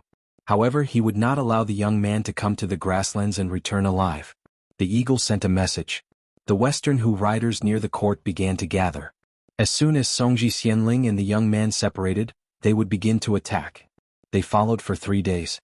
During these 3 days, Fan Xian and Hai Tang wandered on the grasslands. They bought 2 good horses in a tribe and galloped to their heart's content. They then went to the ocean to catch 2 nets of small silver fish to roast and eat. On the last night, they stopped at a relatively large tribe. Surrounding a fire, they ate beef and mutton with the Hu people and drank Shodatsi wine. Hai Tang knew what these 3 days meant. After 3 days, perhaps the 2 of them would tear apart this complicated relationship and become irreconcilable enemies. Thus, these 3 days had to be treasured. Fan Xian also knew what these 3 days meant. Hai Tang's identity as a princess had not resounded through the grasslands, but she could take him to move about as she pleased on the grasslands. She wanted to use this fresh reality to tell him that the Hu people and the people of the Central Plain could coexist peacefully and that the Hu people were not naturally savage and bloodthirsty. Because of her guilt, Hai Tang stayed with Fan Xian for 3 days and didn't ask anything else. She had no idea of Fan Xian's true goal. The light from the fire shone on their faces. Their faces were bright red, just like 2 playful children in the winter. Hai Tang handed 2 items to Fan Xian and said, "These are for your child." Fan Xian accepted them and found that it was a string of ruby beads and a small knife that the Hu children liked to play with. It was very cute. "The beads are for Xiaohuar and the knife is for Liangzi?" He raised his brows. "Xiaohuar will probably like it. Liangzi is still young. I'm afraid he won't like it. However, thank you for your thoughtfulness. Teacher once said that it would be difficult for Lady Fan's body to have children. Now that Fan Liang has been born, it can be said that one of her wishes has been fulfilled." Hai Tang smiled faintly. "Presumably you've put in a lot of effort." 3 months ago, Lin Wanner, who had been pregnant for 10 months, finally gave birth to a son. Before the palace randomly bestowed names, Fan Xian had hurriedly given the name Fan Liang and added it to the family tree. This matter angered the Qing emperor greatly. Fortunately, Fan Xian had left the emperor the right to choose a name. Only then did he manage to bluff this matter over. Hearing Hai Tang's words, Fan Xian smiled bitterly. During these 2 years, other than helping the emperor deal with national affairs, most of his energy had been focused on treating Wanner's illness. In order to have children, Wanner had paid a great price. In order to develop the medicine, he had also suffered greatly. Fortunately, the path that teacher Fei Jie had set in advance was right. Only then did he successfully get Wanner pregnant. Why was he named Fan Liang? Haitang asked curiously. She knew that after tonight, it would probably be difficult for her to see this young man again. Thus she asked endlessly. She wanted to know how he had lived these 2 years and what the people by his side were like. An idle wife is a good mother, Fan Xian smiled slightly. Isn't it interesting? The people in the tribe gradually fell asleep. Only Fan Xian and Haitang remained by the fire. Both of them seemed to have sensed something. Neither of them felt sleepy. They quietly waited for the arrival of dawn. It's almost dawn. Haitang leaned against Fan Xian's shoulder and spoke faintly. This woman had reached the time of parting and finally revealed the emotions a girl should have. Fan Xian was silent for a moment. He then suddenly said, "After daybreak, once you leave, that passionate chief will tear me to pieces." After 3 days, given their cultivation, they knew that not far behind them, the master of the grasslands was forcefully suppressing his anger and waiting to give Fan Xian the fatal blow. Haitang closed her eyes and said lazily, "Don't worry about these things. I'll take care of it. I'm a man. I'm not used to letting women handle things." Fan Xian smiled. The firelight shone on his smile. It appeared particularly friendly and confident. "You are very strong and so is the chief. But I will prove that I am stronger than you." Haitang sat up straight and looked at him quietly, not knowing what he wanted to say. Fan Xian looked at her calmly and said, "I have never liked the stories of lovers separated by their tribes in novels. Duo, you plotted on the grasslands for 2 years and I prepared for 4 months. I will completely defeat you and sever all of the thoughts Kuhi left behind. I like the peace and happiness on the grasslands. For the peace and happiness of the Qing people, for my peace and happiness, and for the chief's unhappiness and happiness, I must destroy all of this. I kept you for 3 days because I want to keep you for a lifetime."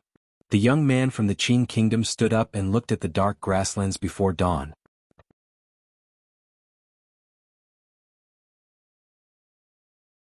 Chapter 607. Before dawn it was all darkness. The fire crackled. Occasionally a few sparks would leap out and draw out a fleeting red mark in the air. These red marks were reflected in Haitang's eyes and appeared particularly strange. She stood up and looked at Fan Xian. Quietly she said, "What exactly do you want to do? Or rather, what exactly had Fan Xian done in these 3 days?" "I haven't done anything." Fan Xian's back was to her. His back appeared particularly straight. "I only want to keep you for 3 days." Haitang's pupils constricted slightly. She had been tricked by Fan Xian into coming out for 3 days. The aces in the court had followed Chief Su Bida and followed them for 3 days. Indeed, Fan Xian didn't need to do anything personally, but something must have gone wrong in the court. This woman was someone who could take things up and let them go. She glanced at Fan Xian calmly and then turned to walk toward the back of the tribe. Her footsteps were not very urgent, but her speed was very fast. Like a sprite on the grasslands, she flew 30 feet in a flash. "It's too late for you to go back." Fan Xian turned around and looked at her calmly. "You and the Northern Qi Emperor tricked me once and tricked me a few times. The Central Plain people in the court are all Northern Qi people, yet you are still tricking me. These people working in the court are dangerous people for the Qing kingdom. I have to get rid of them." Haitang stopped walking. She knew what Fan Xian said was true. If something strange had happened in the court during these 3 days, even if she rushed back now, it would be too late. The Crescent Sea is heavily guarded. Since you didn't act personally, who did it? Without waiting for Fan Xian's reply, a dark and cold image seeped into her heart. She had not forgotten that the Overwatch Council had the best assassin in the world. The chief was not in the court and all the aces were out. If that assassin acted, who could stop him? The shadow of the Overwatch Council would never miss an attack. Regardless of whether Haitang or the chief were able to stay in the court, they probably would not give the shadow any chance to act. Thinking of this, Haitang finally understood why Fan Xian had revealed himself to lure her to find him and lure the chief to follow the two of them. Your heart is indeed becoming harder and harder. She turned around and looked at Fan Xian. She was not angry, only lonely. Is there anyone in this world that you are not willing to use? Fan Xian had used Haitang, but he did not feel any remorse in his heart. The two of them were already enemies. I am not a heartless person. He then shook his arms and leapt toward her. The tyrannical Jinqi in his body bloomed to its limit in an instant, shaking the night sky and grasslands into chaos. Like a tornado it swept forward. Haitang's eyes lit up as she watched the godlike man approach her. She reached out from her thin leather robe and drew a semicircle beside her, stabilizing the flow of air around her in the time it took for a spark to fly off a flint. A moment ago, there was endless affection and sorrow at parting. In the next moment, a storm suddenly rose. Fan Xian was like a god of death under the moonlit night. Carrying the grass and sparks around him, he struck out with a fist that was like thunder. Haitang Duodua's figure flashed and disappeared in front of this storm. In the next moment she appeared in front of Fan Xian in the eye of the storm. Using her fingers as a sword, she stabbed out at an angle. It was as if she wanted to knock down the moon in the sky. The crescent sea reflected the moon in the sky. It was beautiful, clear, and serene. The people around the sea were sleeping deeply. Only the serving girls who had woken up early began to walk into the sea to prepare to fill the water for the nobles to wash. A serving girl looked at the hunched mute servant and smiled. She took out a piece of cake from her clothes and handed it over. This mute servant had been picked up from the grasslands by the Donghu family 4 months ago. His body was a bit handicapped, but he had great strength. Using him to do rough work was the most convenient.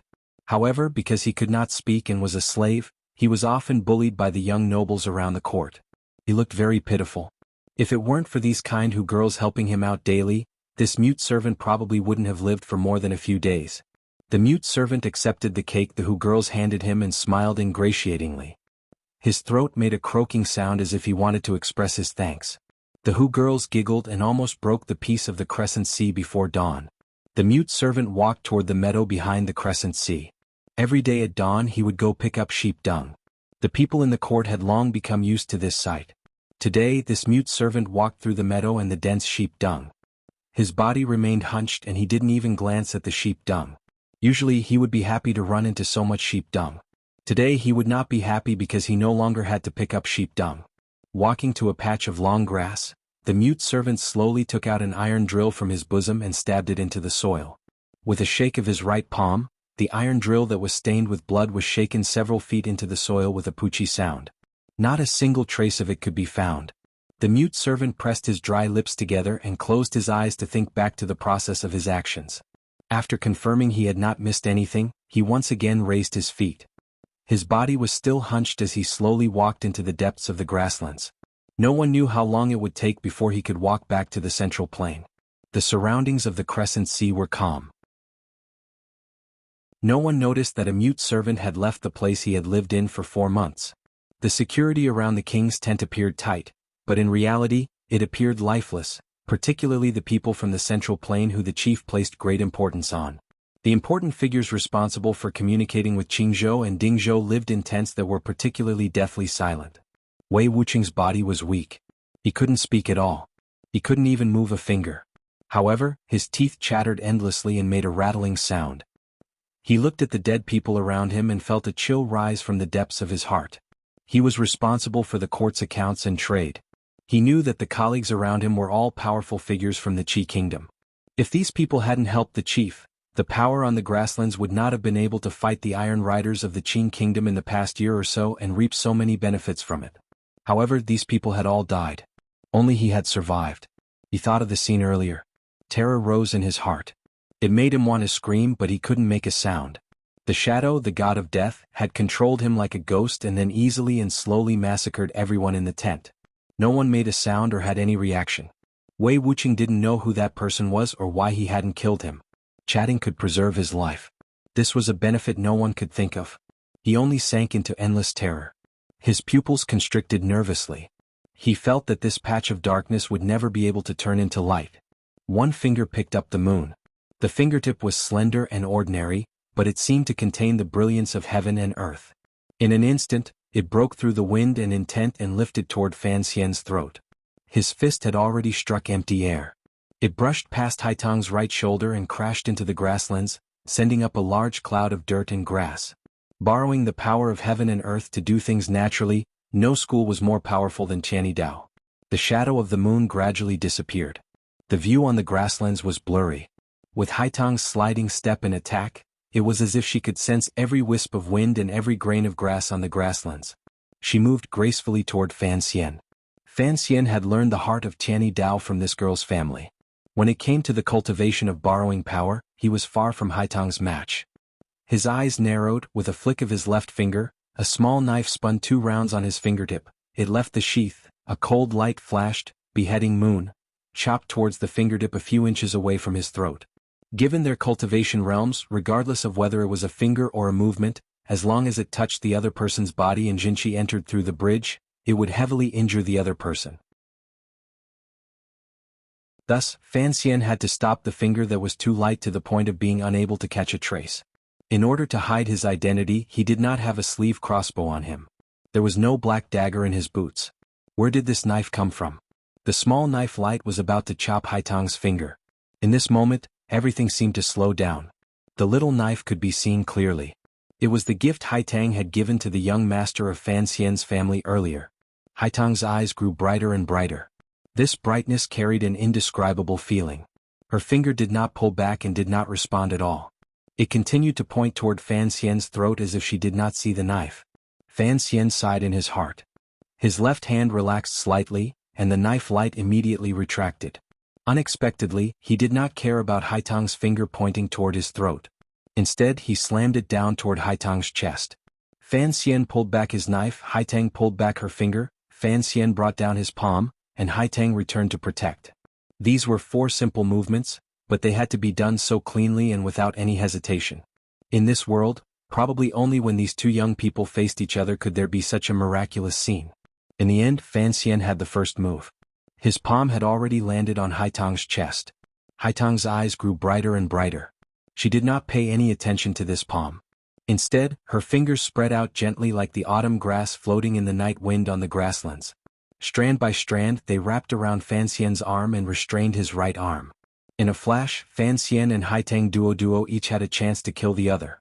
This opportunity had even been purposely left by the other, but neither of them could act.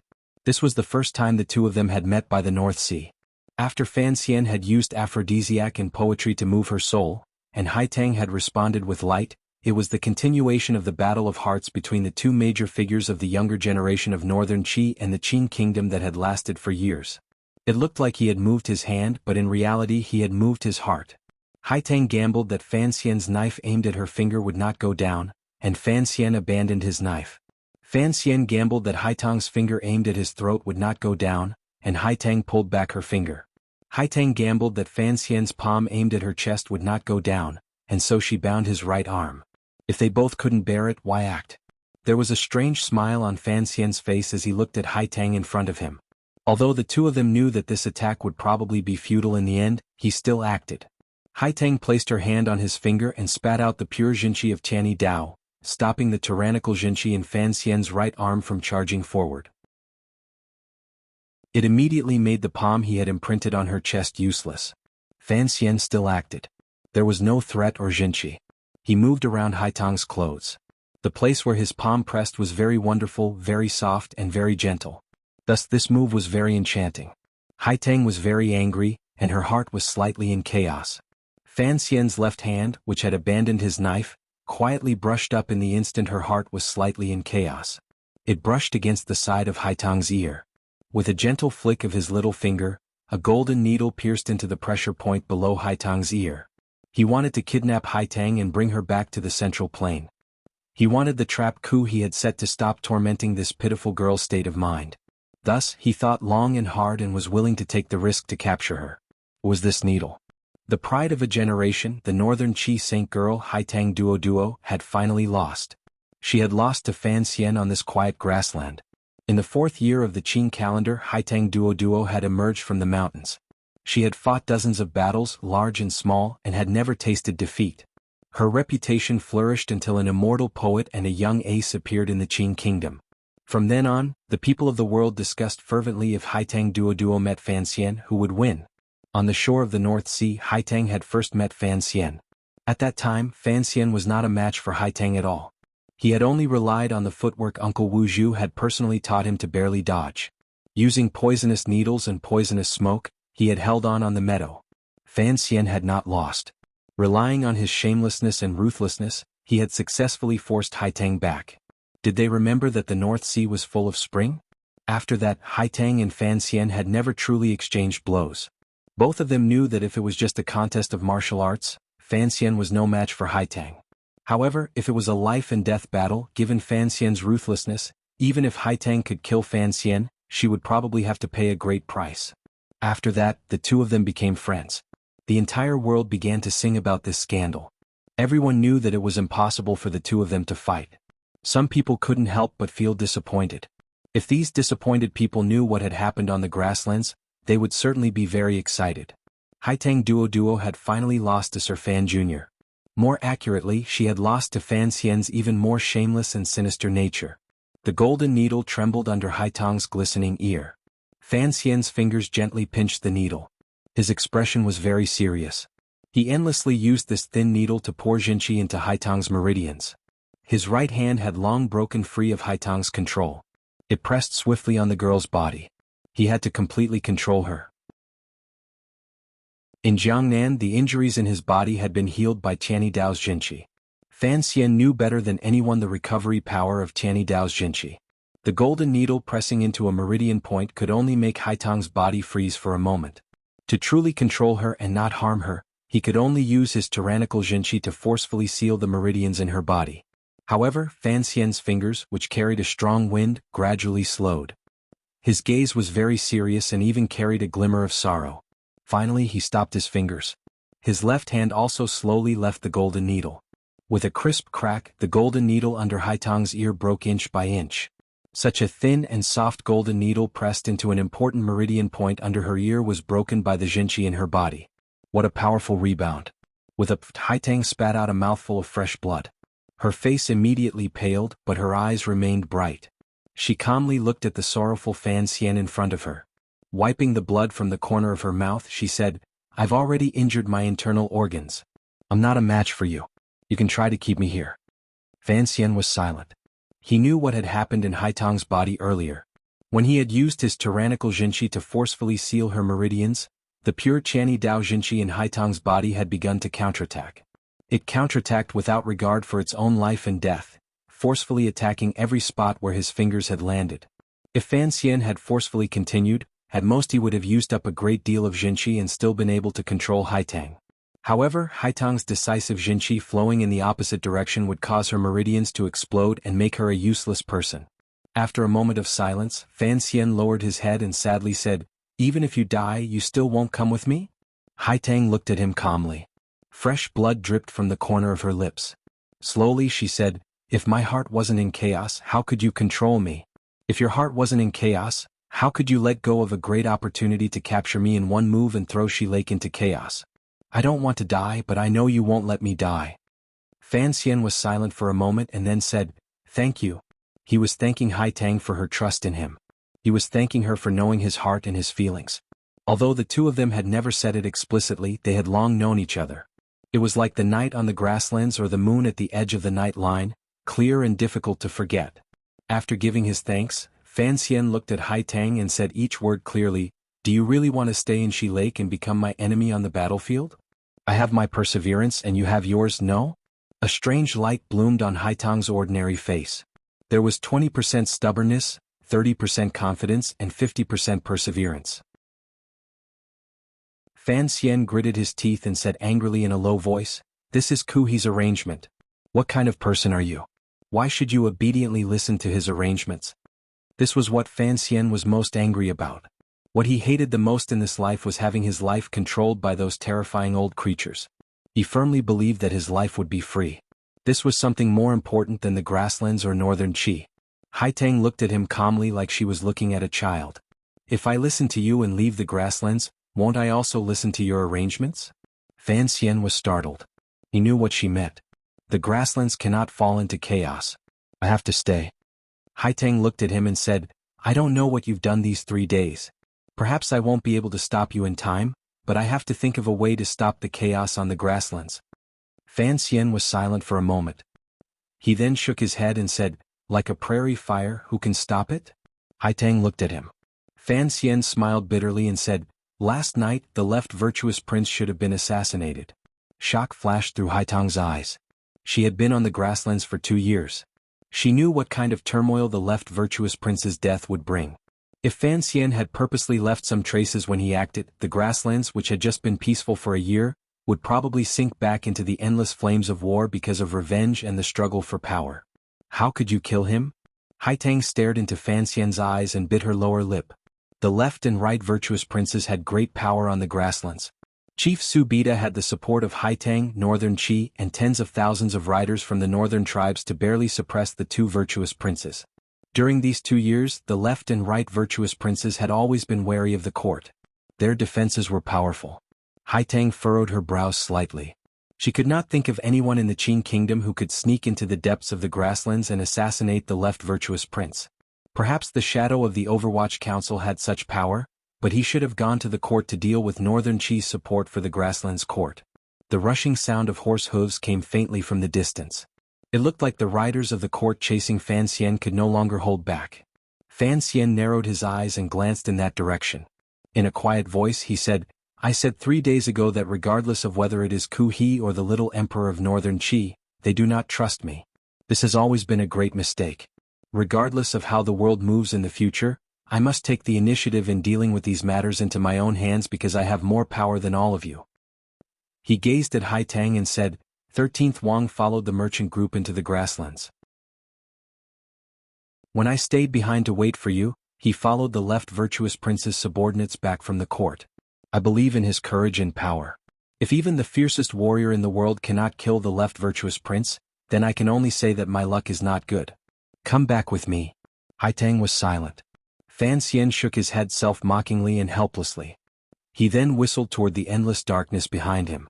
The sound of hooves gradually rang out in the depths of the grasslands, like a herd of wild horses running freely.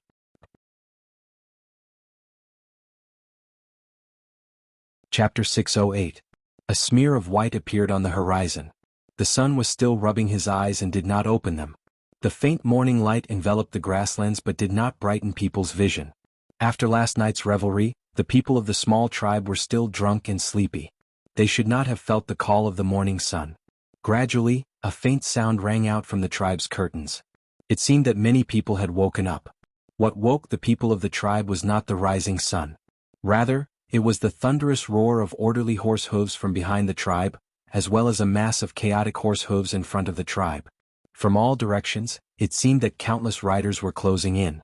In the morning light, Fan Xian's expression was calm. He glanced at Haitang one last time and picked up the knife she had given to Yoshiko from beside his feet.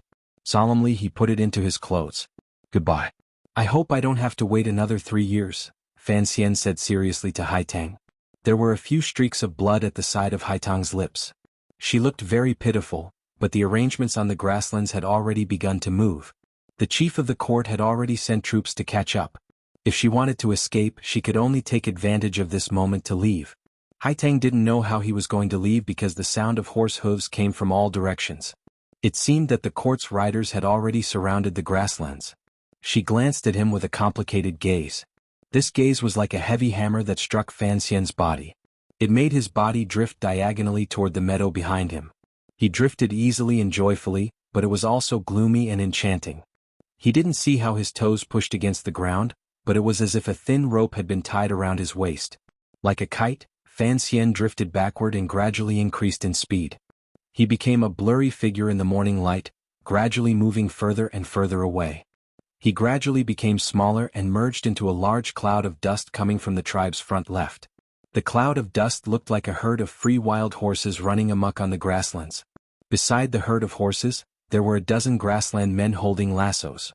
It was as if they had followed this herd of wild horses for a number of days and nights, waiting to catch the leader in one fell swoop. Haitang watched this scene calmly. She knew that this herd of wild horses was just an illusion. It must have been a group Fan Xian had arranged to receive her. Seeing Fan Xian float away without stirring up any dust, she knew that after not seeing him for 3 years, her young friend from the southern court had already successfully merged the heart of Qiani Dao with the tyrannical Jinqi in his body. He stood firmly at the peak of the 9th level and was about to touch the limits of humans. No wonder he was so confident that he dared to enter the grasslands and launch an attack on the royal court and the left virtuous prince's tent in the dark. With such a realm, unless a great grandmaster reappeared on the grasslands who could defeat him. Chief Su Bida had endured for 3 days and had reached his limit. At this moment he had finally closed the encirclement. Even if Fan Xian had arranged for a group of horses to receive him, could he escape the pursuit of thousands of court riders on the vast grasslands? Haitang's eyes narrowed. A glimmer of worry rose in her heart. If a 9th-level ace faced an enemy head-on, it would be difficult for them to lose. After all, the two of them were still an immeasurable distance away from the realm of a great grandmaster. If they were to face thousands of soldiers and horses, how could they survive? In the distance, Fan Xian's figure had already landed among the wild horses. Strangely, the wild and free-loving wild horses, which looked like they would not settle down, did not reject Fan Xian's entry. When Fan Xian sat on the leading horse, the vicious leading horse only shook its neck helplessly. It did not think of throwing him off. The hurried sound of horse hooves swept past Haitang's side. It carried the sound of the wind, grass, and an indomitable aura. The valiant riders of the Western Hu court did not slow down at all. They swept across the meadow toward the wild horse herd in the distance. The wind swept past her body, causing the leather robe on Haitang's body to flutter. She wiped away the blood at the side of her lips and lowered her head silently. A fine horse neighed and stopped from its extraordinary speed. The Hu tribe noble on the horse used the inertia to turn and rise. With a thud, he landed beside Haitang. His feet were as steady as a mountain, revealing his exquisite riding skills. The person who had come was the master of the grasslands, Chief Su Bida. He glanced at Haitang. Anger and embarrassment gradually rose in his eyes. Injured? Haitang nodded and smiled with some difficulty. The Qing Kingdom's Fan Xian? Chief Su Bida was tall. His features were firm and the light in his eyes shone. He looked in the distance at the figure galloping southeast with the wild horse herd and asked in a quiet voice. "It's him," Haitang replied quietly. Chief Su Bida would never underestimate any of his enemies, particularly a ruthless and important figure like the Qing Kingdom's Fan Xian. He had endured for 3 days. In reality he had prepared for 3 days. He had gathered the Hu tribe soldiers on this grasslands. He had to keep this powerful Qing official on the grasslands. Since the other party dared to enter deep into the grasslands, get close to the court and challenge his dignity, Chief Su Bida would use the most direct method to express his anger. The court had made ample preparations. After confirming that there were no Qing riders patrolling the grasslands, they prepared to receive Fan Xian in secret. However, the spies had not noticed the herd of wild horses. Wild horse herds could be seen everywhere on the grasslands. Most importantly, they had once seen these wild horses beside a patch of water grass. From their jumping posture and habits, they determined that this was indeed a herd of wild horses. No one could use wild horses to escape before taming them. This was a rule on the grasslands. It seemed that this rule was about to be broken by someone. Smoke and dust rose in all directions. Over 1,000 court riders charged over and charged past the tribe's tents. Under the shocked and terrified gazes of the Hu tribe people, they charged toward the herd of wild horses. It looked like they were about to surround the herd of horses, the dozen men beside them and Fan Xian who was hidden in the herd of wild horses, but a long neigh rose into the sky. The herd of wild horses seemed to be driven by some kind of power. Immediately they were startled awake from the chaos.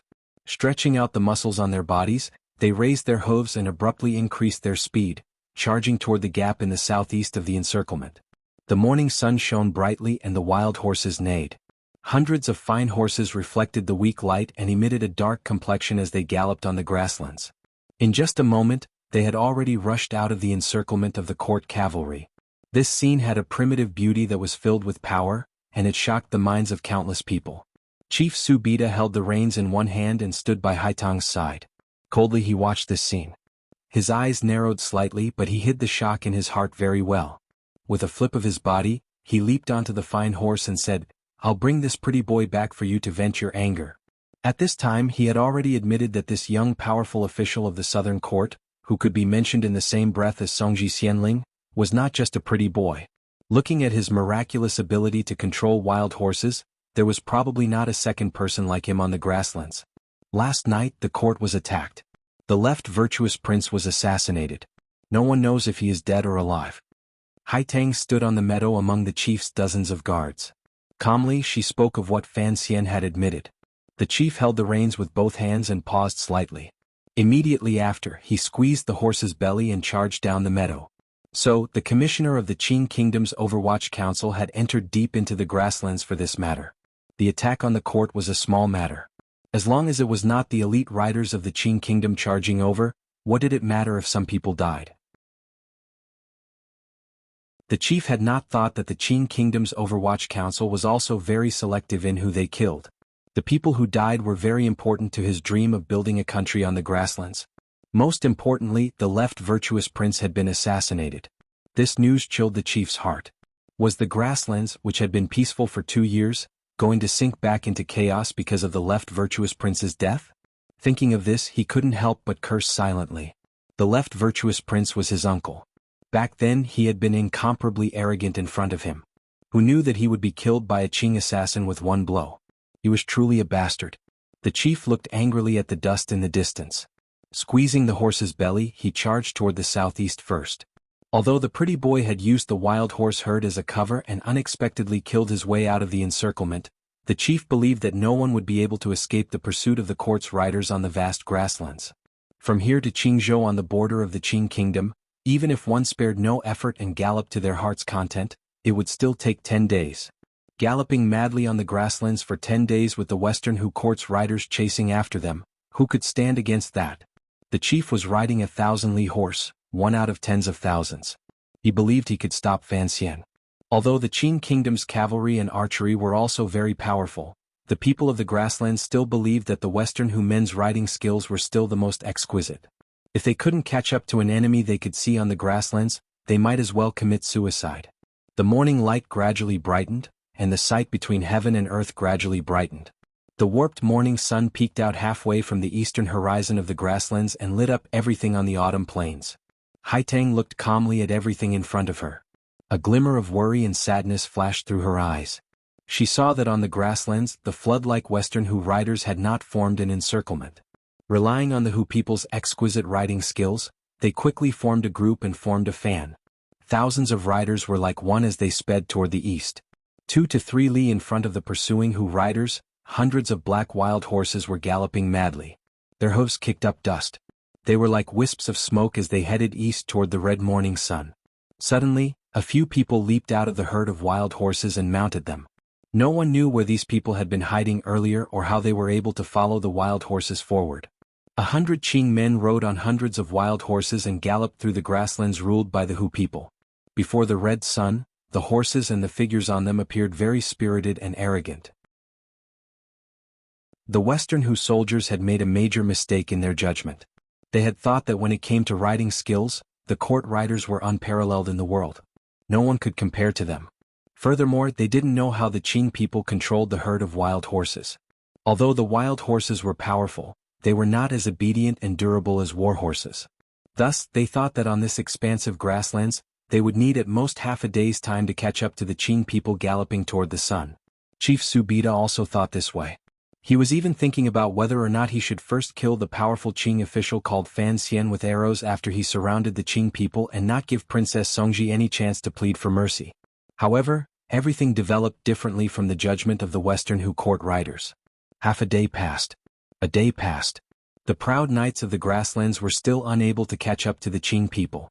They couldn't even close the distance. The reason was simple. The wild horses in the eyes of the Hu people were not wild horses at all.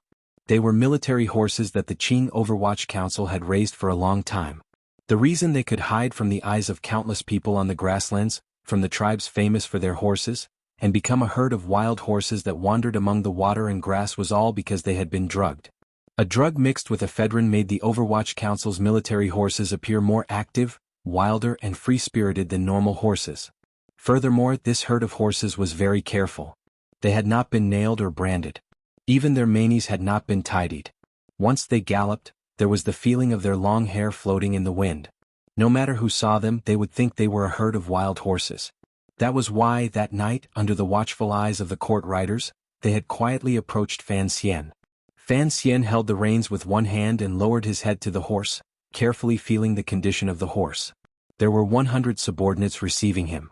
Other than a dozen elites disguised as men on horses, the rest of the people had relied on their superb riding skills to hide among the herd of horses. They had experimented many times. The effect of the ephedrine on horses was not as great on humans as it was on horses. It was not to the extent that these war horses would not listen to orders. For the pursuing soldiers of the court, The speed of these horses galloping was terrifying. War horses disguised as wild horses were still war horses, much less war horses that had taken stimulants. Fan Xian knew that the stimulants would not last long, but he didn't need too long. 100 people took turns riding hundreds of horses, giving the war horses enough time to rest and recover. If they still let the people of the chief's court catch up, Fan Xian might as well cut his own neck and be done with it. A good horse needed someone to ride it. This was the second mistake the pursuing soldiers made in their judgment. They always thought that no one in the world had better riding skills than them and was more valiant in long-range attacks. They had forgotten a name. The Black Knights. The Qin Kingdom's riders had always been powerful. Other than armor and protective gear, they were not much weaker than the riders of the Western Hu. The Black Knights were the elite of the Qin Kingdom's riders. Under Qin Pingping's careful selection and training, the quality of the individual soldiers was truly shocking. In particular, the Black Knights had the most illustrious battle history in the world when it came to long-distance attacks that the Western Hu people were so proud of. Back then, the Qin Kingdom had suffered a crushing defeat on the northern expedition. The Qing Emperor had been trapped in barren mountains and unruly rivers. Qin Pingping had heard the news and led the Black Knights to rescue him. Within 6 days they had advanced 1,000 li on the battlefield and saved the Qing Emperor, who was still the crown prince at the time. Another year, Qin Pingping personally led the Black Knights deep into the territory of the Wei Kingdom and captured the ambitious and ruthless Xiao En alive. Before the Wei Kingdom's military could react, they retreated like lightning back into the territory of the Kingdom of Qin. In and out, they traveled thousands of li over mountains and rivers. History had long proven that the Black Knight's ability to launch a 1,000 li surprise attack was the strongest in the world. The Overwatch Council's Black Knights were famous for their 1,000 li surprise attacks. After they became a system, they practiced this kind of situation most often. They put a lot of effort into maintaining the medicinal strength of the war horses. They advanced like fire and wind and retreated like water and clouds. In a flash, they disappeared from the battlefield. Advance was the best in the world. Quick retreat was also the best in the world. How could the elite riders of the Western Hu court catch up to this group of sudden assassins that moved like birds? The autumn wind on the grasslands hit Fan Xian's face. He narrowed his eyes and glanced at Jinggu beside him. Looking at the silver mask on his face, he couldn't help but smile. If he didn't have absolute confidence in his subordinates, how could he take such a risk and enter deep into the grasslands court, the heart of Shihu, draw out the chief of Haitang and lay down those 2 big bombs? On the 3rd day of the chase, the riders of the court finally discovered something strange. They had not slowed down at all. The grassland horses beneath them were already exhausted, but they still could not catch up. Furthermore, the daring Qin people who had entered deep into the grasslands seemed to still have energy to spare. It was as if they could let their horses go at any moment. They were only forcefully suppressing their speed to lure the riders of the court behind them. Hearing the Dandan's alert and tired report, a glimmer of coldness flashed across Chief Su Bida's travel-stained face. He was actually the first person to discover the problem. He could feel that there was something wrong with the group of strange and even magical wild horses in front of him. Although the court's eagles were circling above, there were no large tribes on the grasslands toward Qingzhou that could stop them. The chief could not do anything. The news of the left virtuous prince's assassination had already been confirmed. The chief knew what he should do. Once the entire grasslands learned of this news, they would turn their suspicious gazes toward him or the right virtuous prince. The men under the left virtuous prince's tent would certainly already be clamoring for revenge for the left virtuous prince. In order to stabilize the court's position, Chief Su Bida should immediately pull on the reins and return to give the left virtuous prince an explanation. The longer he left, the more suspicious the left virtuous prince's tent would become of him. Chief Su Bida was not afraid of the revenge of the left virtuous prince's subordinates. If he wanted to become the true ruler of the grasslands, he had to prevent bloody internal strife from happening. He believed in Princess Songji's words. Establishing a country on the grasslands could not only rely on blood and iron killing to succeed. However, he was not satisfied. The speed of the horse under the chief slowed down. Looking into the distance, the herd of wild horses that seemed to never feel tired, he sighed in the depths of his heart. He was unusually dissatisfied. All of the court riders stopped and turned their gazes toward the great chief. They didn't know what to do next. Should they continue this futile chase or go back? They all knew that the grasslands seemed to be a bit chaotic. If they just went back like this and watched as the Qing people came to the grasslands to strut around, they were truly dissatisfied. Chief Su Bida was also dissatisfied. As the master of the grasslands, sometimes he had to suppress the anger in his heart and choose the most correct path from the perspective of profit. He waved his hand gloomily, indicating for the court riders to turn their horses around and prepare to return to the court. At this moment, a burning anger suddenly rose in his eyes. The moment the Western Hu riders stopped their pursuit, the deserters in front of them also stopped. They stopped on the shallow meadow and looked back as if they were waiting for them. What kind of humiliation was this? The chief gritted his teeth and narrowed his eyes. A moment later, the expression on his face relaxed. Coldly he said, "Go back. They won't fall for it." Jinggu glanced at the commissioner, whose head was covered in sand, and said, "Looks like they won't chase any more." Fan Xian spat out the sand in his mouth and furrowed his brows. His mood relaxed slightly. The situation at hand appeared to be easy for him and the deserters. Only they who were being chased could feel the terror of the Hu riders. The elite riders of the Western Hu court truly gave the Black Knights a great deal of pressure. Just in terms of speed, the Western Hu riders were indeed the most powerful in the world. They were far more powerful than the riders of the Wei Kingdom in the past. The Black Knights appeared to be running freely, but in reality they were in a sorry state. If the court riders could hold out for another 2 days and wait for the medicinal power of the Black Knights' warhorses to gradually wear off, Fan Xian would probably be in deep trouble. The reason Fan Xian had not had the Black Knights run wildly was because he wanted to put on a confident appearance and strike at the confidence of the chief's court riders. Looking at it now, this plan seemed to be working. Furthermore, Fan Xian knew that a person as ambitious as the Western Hu chief would not let anger get to his head and only care about chasing him. He would not care about the chaos in the court or the uprising on the grasslands that the left virtuous prince could cause. A few li behind them, the court riders gradually organized and retreated. Chief Su Bida fell at the very back. The setting sun shone on the light armor on his body and reflected a faint light. He still looked as cold as ever.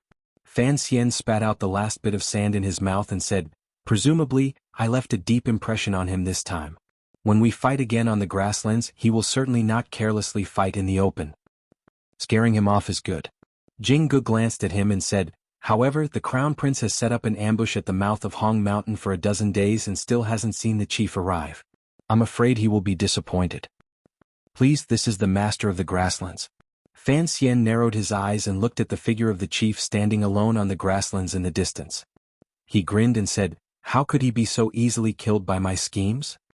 Some people suggested pushing down Haitang and taking her home, thus solving half of the Western Hu problem.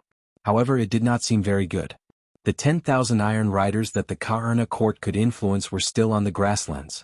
Fan Xian could not take them back to the Qing kingdom. Most importantly, if Fan Xian dared to force his way through, he would probably spend the rest of his life being hacked at by Haitang with a knife, shivering, and being hacked at by a top ace every day. This kind of life was truly terrifying. Frankly speaking, if she was not willing, Fan Xian would not do it. Basic respect was still necessary. Chapter 609. The two sides were separated by a great distance, but they could clearly see each other's expressions. Fan Xian narrowed his eyes and confirmed the other party had left. He couldn't help but shake his head. A wave of exhaustion that was difficult to suppress surged into his heart. After being chased by the Western Hu pack of wolves for 3 days, both sides had exhausted themselves. Since the other party had given up, he would not feel any disappointment. There was only relief. After waiting for 3 days, the pursuit that had been going on for 3 days seemed more like a child's game. It was not very dangerous, and neither side had even pulled out their knives or shot an arrow. But in reality, both sides knew what this pursuit represented and what kind of danger it hid. Fan Xian and his group entered deep into the grasslands and confidently left. Although they had not truly fought, they had left a deep shadow in the hearts of the Western Hu people. Many years ago, the Qing Kingdom's largest border expansion operation had also been carried out under the secret leadership of the Overwatch Council. Even now, the person called Qin Pingping was still a legend on the grasslands who was treated like a demon. Fan Xian's trip to Western Hu could be considered to have continued the Overwatch Council's excellent tradition. After taking over, he arrogantly patrolled the territory. This was a heavy blow to the spirits of the people on the grasslands. The Western Hu court wanted to unify the grasslands and fight against the Qing kingdom, but they could not keep a group of people deep in the grasslands. Presumably, this would allow them to have a clearer understanding of their own strength. It would also make the Western Hu tribe, which had been incomparably glorious these 2 years, more careful when sending out troops. Chief Su Bida had chased for 3 days in vain and was forced to turn back gloomily. He looked helpless and sorrowful, but in Fan Xian's eyes, there was a different meaning. This master of the grasslands had retreated so resolutely. This kind of courage to give up and being able to suppress the Hu rider's warlike nature was truly an oddity on the grasslands. If this person with Haitang's help truly unified the grasslands, he would probably become a great danger to the Qing kingdom. Fan Xian blinked his eyes. His long eyelashes were covered in dust.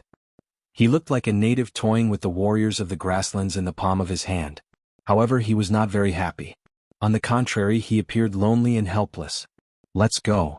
He pulled on the reins and rode toward the bottom of the meadow under the setting sun. The warhorse beneath him was jubilant. Although it looked like the pursuing soldiers of the court had retreated, the Black Knight still did not relax. Who knew whether or not the ruthless Western Hu people would create a false impression and then attack from the side and rear? On the grasslands, the Hu people had the help of eagles. It completely nullified the effectiveness of the circular telescope in Fan Xian's hand. Because of this, the group of people who had escaped from the grasslands still did not dare to slow down.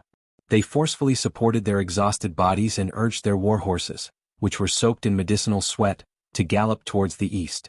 It was not until 7 days later that the group entered the entrance of Hong Mountain that they were truly relieved. Red Mountain was a very strange terrain in the eastern part of the grassland. It was formed by natural piles of earth and stone.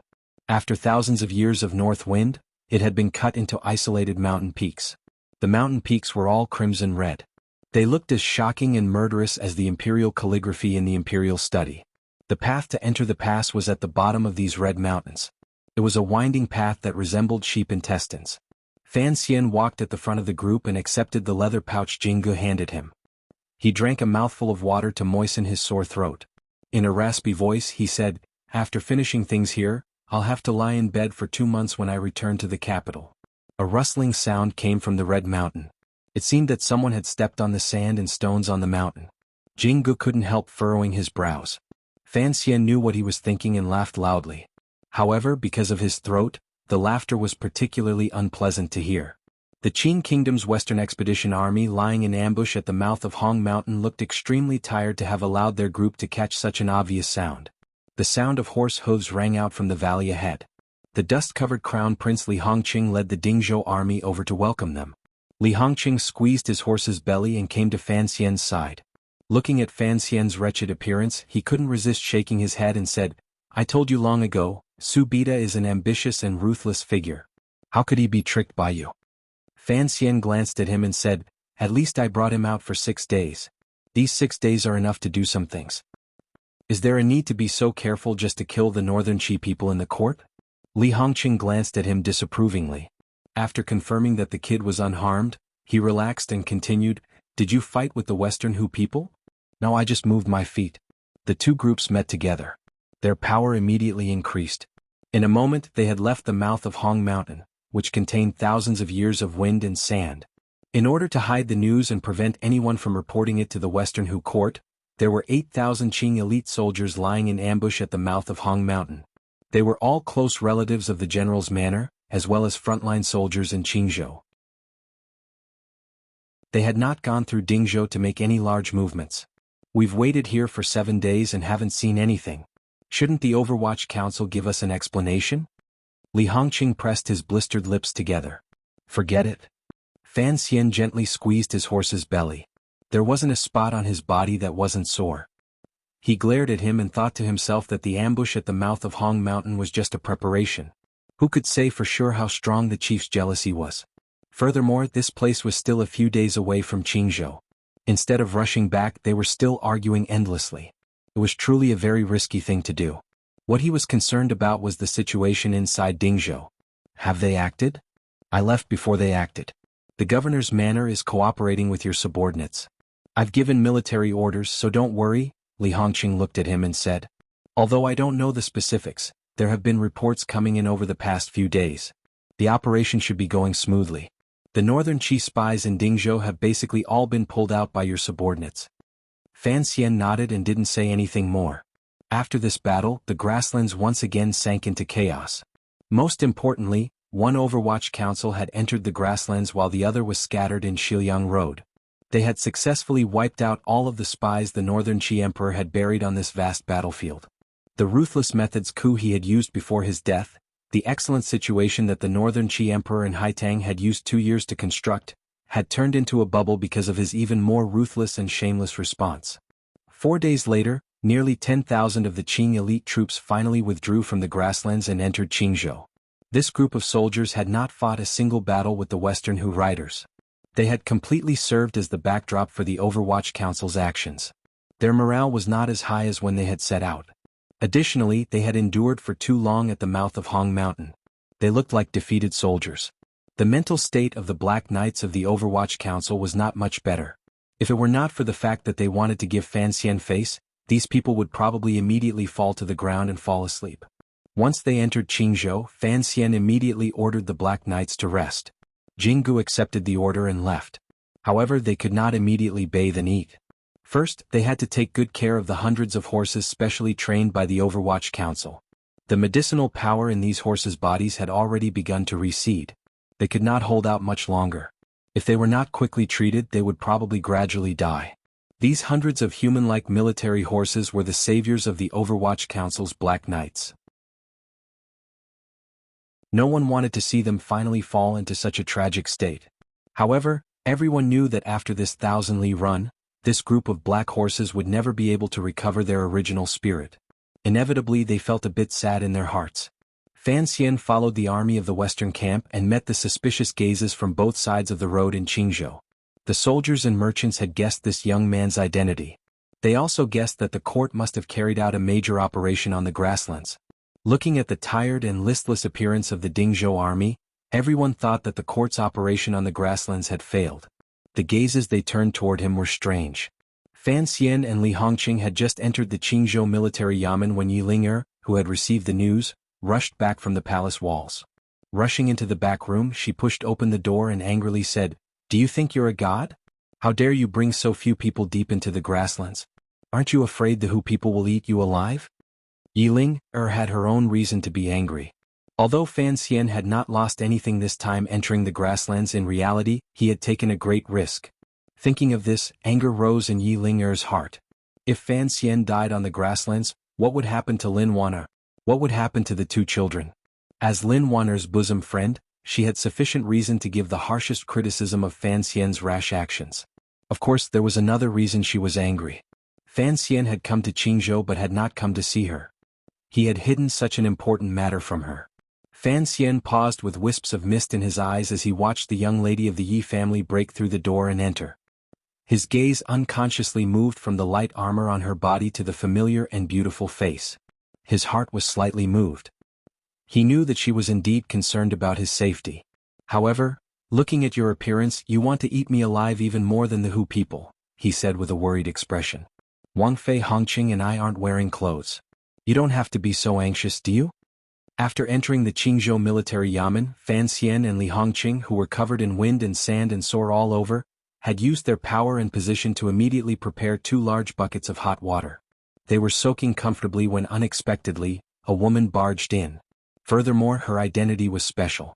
Yi Ling'er had grown up in the Dingzhou army. Her personality was bold and forceful. She was very different from other women. Hearing Fan Xian's words, she realized that Fan Xian and Li Hongqing were naked and curled up in the large wooden buckets. These 2 people still wore purposefully shy expressions on their faces. It was very annoying. On the contrary, she was not embarrassed or angry. She just spat at the side of her feet and elegantly turned to leave.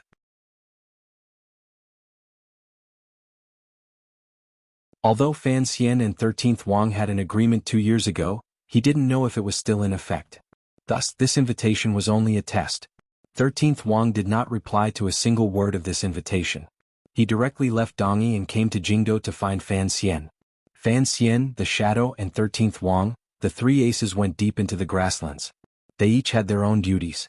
In terms of the execution power represented by top aces, the present Overwatch Council was even more terrifying than when Qin Pingping was in power. It was because of 13th Wang's arrival that Fan Xian made up his mind to enter the grasslands. Because this person's identity was too special, Fan Xian didn't want the palace to be too suspicious of him. Thus he purposely hid his identity along the way. He only brought him into the merchant group and then separated. He still didn't understand why 13th Wang was still willing to continue the previous agreement after Sigurjian had been beaten into a cripple by the emperor. He didn't have time to think about this. He only hoped that 13th Wang would be able to return safely after assassinating the Western Wuxia queen. After a few days, Fan Xian finally received the news he had been waiting for. More accurately speaking, everyone knew of 13th Wang's return. Unlike the Shadow's quiet return, the return of this 13th disciple of the Sword Hut startled the entire Qingzhou. That day the scorching sun hung high in the sky, shining down on Qingzhou city, causing the biting cold autumn wind to completely lose its temper. The green bricks at the city gates seemed to be about to emit smoke, and just like that, a bloody man walked through the city gates of Qingzhou city. The soldiers of Qingzhou looked warily at the bloody man. Holding long spears in their hands, they surrounded him. Enveloped by the coldness and murderous intent emanating from the bloody man's body, fear grew in their hearts. The man wore a Hu people's fur jacket. If the leather jacket with more than 30 cuts could still be considered a leather jacket, endless amounts of fresh blood seeped out of the holes in the leather jacket. It solidified, spread, and covered his entire body. No one knew how long the bloody man had walked on the grasslands. The bloody wounds had already begun to fester. Flies and mosquitoes danced around his body. It looked strangely wretched. The Qingzhou guards didn't know who this person was. They only knew that for him to be able to walk out of the grasslands with such heavy injuries, he was certainly no ordinary person. The man opened his eyes. His lips were covered in bloody blisters.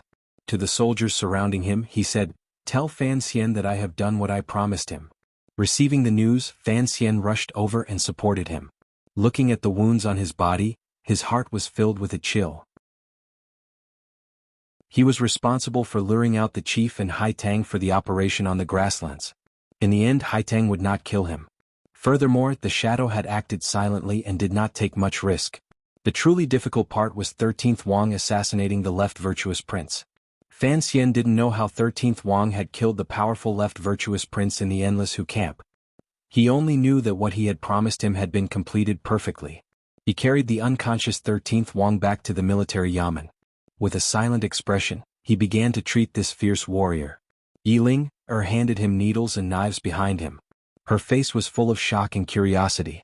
She wondered who this Overwatch Council official who had been cut more than 30 times was. How could he survive like this?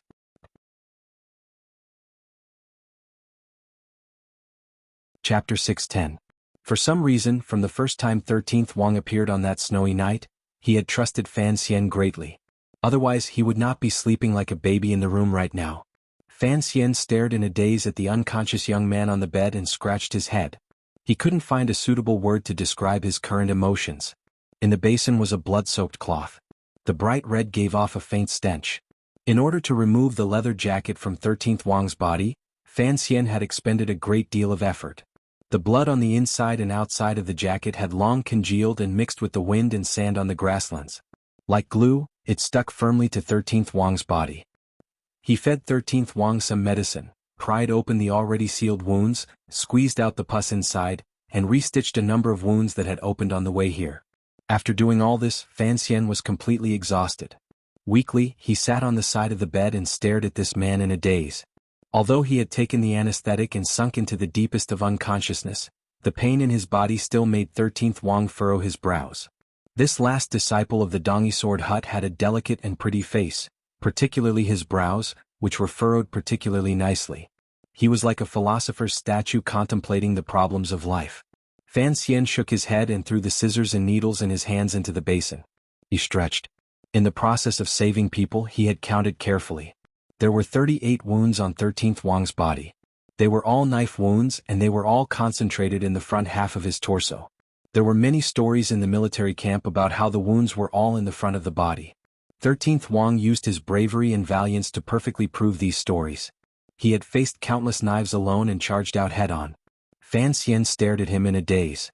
Although he hadn't personally seen 13th Wang assassinate the left virtuous prince or the scene of killing when he charged out of the continuous Hu camp, each of these wretched knife wounds seemed to tell of what had happened a dozen days ago on the grasslands. When was the last time he had a comrade covered in wounds? It should have been in Shangjing in northern Qi. When he ripped open the young master's white robe, Fan Xian looked at 13th Wang on the bed and couldn't help but have the illusion that he and Yan Bingyun were the same person. However, 13th Wang's injuries were more serious than Yan Bingyun's. Furthermore, Fan Xian knew that the relationship between these two people and him was very different. Yan Bingyun was his subordinate and his arm, but he was also a loyal official of the Qin kingdom. 13th Wang had relied on him 2 years ago because of the interests of Dongyi. He narrowed his eyes and looked at the unconscious 13th Wang. He did not understand. Was something like a promise really so important to some people in this world? Even more important than his own life? Fan Xian furrowed his brows. The unconscious 13th Wang also furrowed his brows. Both of them were good-looking. However, 13th Wang was less stern than Fan Xian and more amiable. In his coma there was a natural childishness. Both of them furrowed their brows at the same time. It was a wonderful sight. The sound of water being poured came from outside the room. Yiling filled a basin of hot water and walked back into the room. She wet a towel and then sat down on the side of the bed. Carefully she helped 13th Wang wipe away the blood on his body. However, there were too many wounds on his body. She couldn't find a place to start for a long time. 38 cuts. Yiling bit her lower lip. It was as if she was feeling pain for this unknown Overwatch Council official. I don't know what you had him do in the grasslands for him to come back alive with such serious injuries. Earlier when she was helping Fan Xian, Yiling was truly stunned. She was shocked by Fan Xian's superb medical skills. She was also shocked by the injuries of the person on the bed. Startled by Yiling's words, Fan Xian shook himself out of his thoughts. Pulling up the corners of his lips, he smiled helplessly. He is not an official of the Overwatch Council. Yiling glanced at him and didn't say anything. In reality, she had already guessed that the identity of the person lying on the bed was certainly not ordinary. Otherwise, Fan Xian would not have temporarily sealed off news of this person and had to trouble such a noble Wang Fei to personally help him. Fan Xian snatched the wet towel from her hand and wiped the sweat from his forehead. He is 13th Wang, a person from Dongyi. He is 13th Wang. Yiling's eyes immediately lit up. She sighed and said, no wonder he is so brave. Fan Xian asked, you've heard of him? Yiling nodded and said, don't have the extravagant hope of being able to hide news of him. In less than 2 days the emperor will know that he has interfered on the grasslands. You should think carefully about how to explain it. Fan Xian smiled bitterly. He wasn't afraid of explaining to the emperor. In the end, which side Dongyi would fall to, it was still Sigu Jianxin's words before his death. If he and 13th Wang improved their relationship, presumably the emperor would not be too angry. He was just curious as to why Yiling appeared to be so familiar with 13th Wang. Although not many people know that he was once your subordinate for more than half a year, many people in the military know that the Overwatch Council once had a powerful figure. Yiling seemed to have thought of something. Her expression dimmed. That year there was a rebellion at Dong Mountain. The emperor was surrounded and trapped at the top of the mountain. Shang Shanhu led the Northern Expedition Army soldiers to attack the mountain and forced the Imperial Army to retreat step by step. If it weren't for 13th Wang bravely holding the pass, the mountain would probably have been broken through long ago. I heard that he later blocked a blow from Granduncle. Yiling shrugged. That day this person left a deep impression on the Imperial Army. Everyone admired him greatly. After talking about him a lot these 2 years he became famous. Yiling's granduncle was the great Grandmaster Yi Luyun, who had disappeared without a trace after the Dong Mountain incident. Hearing these words, Fan Xian paused. He turned his head to glance at the unconscious 13th Wang and slowly said, given his brave and ferocious nature, if he was in the military, he would probably become a rarely seen fierce general. He didn't know that 2 years ago the famous general of Northern Qi, Shang Shanhu, had such an evaluation of 13th Wang at the mountain gate. After a few days 13th Wang woke up. No one knew what kind of power this young disciple of the Sword Hut had in his body for his injuries to heal quickly. On the day he woke up, Fan Xian suppressed the joy in his heart and asked straightforwardly, you are the future of Dongyi. What exactly are you planning by working so hard for me? 13th Wang had left Dongyi and returned to Fan Xian's side because of the promise in the snowy night, but it was not just because of this promise. He was silent for a moment. On his pale face, his brows, which were as thick as swords, appeared particularly frightening. After a long time he slowly said, teacher can't hold on much longer. Fan Xian was silent. Sigu Jian's death was something everyone had expected. In everyone's hearts, this great grandmaster of Dongyi should have died 2 years ago. In the end, no one had thought that the most powerful idiot in the world would be able to drag on for 2 years until everyone was exhausted and embarrassed. It was to the point that everyone seemed to be hoping for his death. However, coming from 13th Wang's mouth, these words represented another meaning. Fan Xian knew that Sigurjian did not have much time left. Dong Yi had to immediately decide what path it was going to take in the future. 13th Wang entering Shiliang Road this time and performing such a great service for Fan Xian was also Sigurjian's arrangement. Your teacher is a big idiot. I think it is very likely that you will inherit his legacy and become the second biggest idiot in the world. Fan Xian looked at 13th Wang's haggard face and coldly said, You and Haitang are both orphans. Why throw away your head and spill your hot blood to protect such meaningless words? 13th Wang smiled with some difficulty. He knew that while Fan Xian's words appeared mocking, they actually hid a glimmer of concern.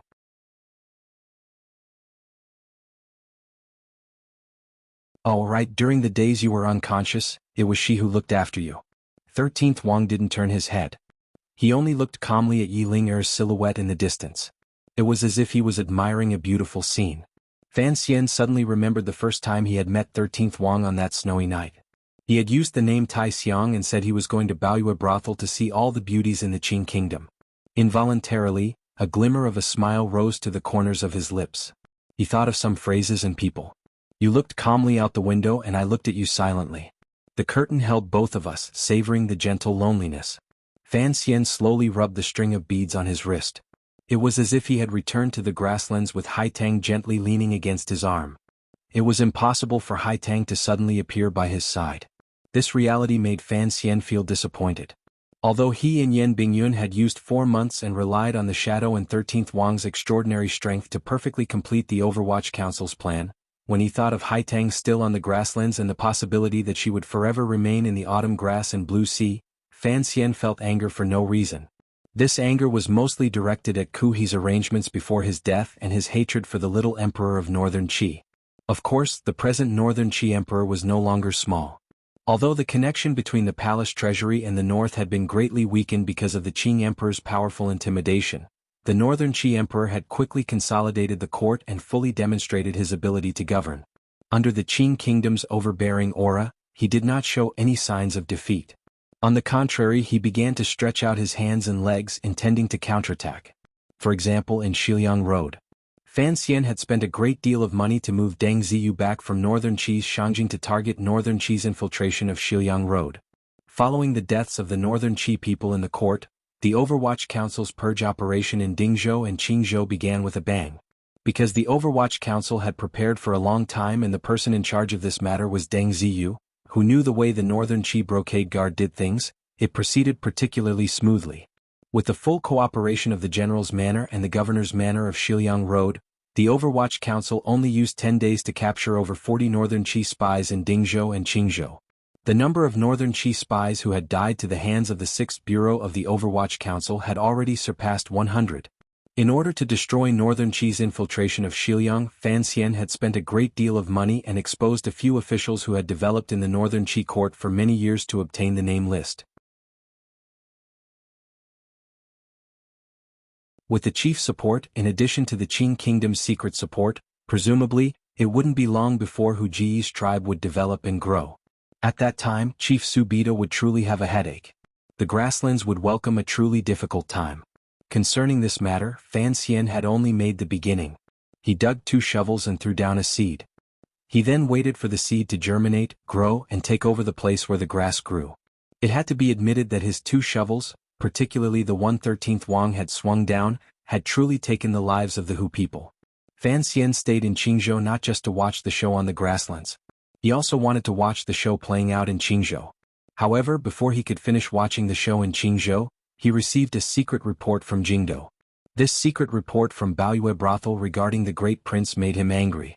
Faintly he sighed, "The affairs of the world are difficult to predict. The affairs of the world are difficult to predict." The title of the chapter was a song by Do Wei. As for the monthly votes, I have already closed in to within 200 votes. It has been hard on everyone. It has been hard on me. Let's work hard together. Please continue to give me monthly votes.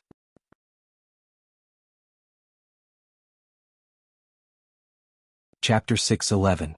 Presently, Baoyue brothel had spread a large net throughout the world. Although all the powers knew that the largest brothel alliance in the world was the property of the Fan family, they had no way of controlling it. After all, this was proper business. Regardless of which country's laws, they could not control it. Baoyue Brothel's conditions were good. They were polite and considerate to the girls in the building. The guests were truly happy and labor and management were harmonious. Furthermore, they had Fan Xian's power as a backer and Xia Mingji and Zhaoshang Money House as financial support. In a short 4 years they had spread their tentacles to every place.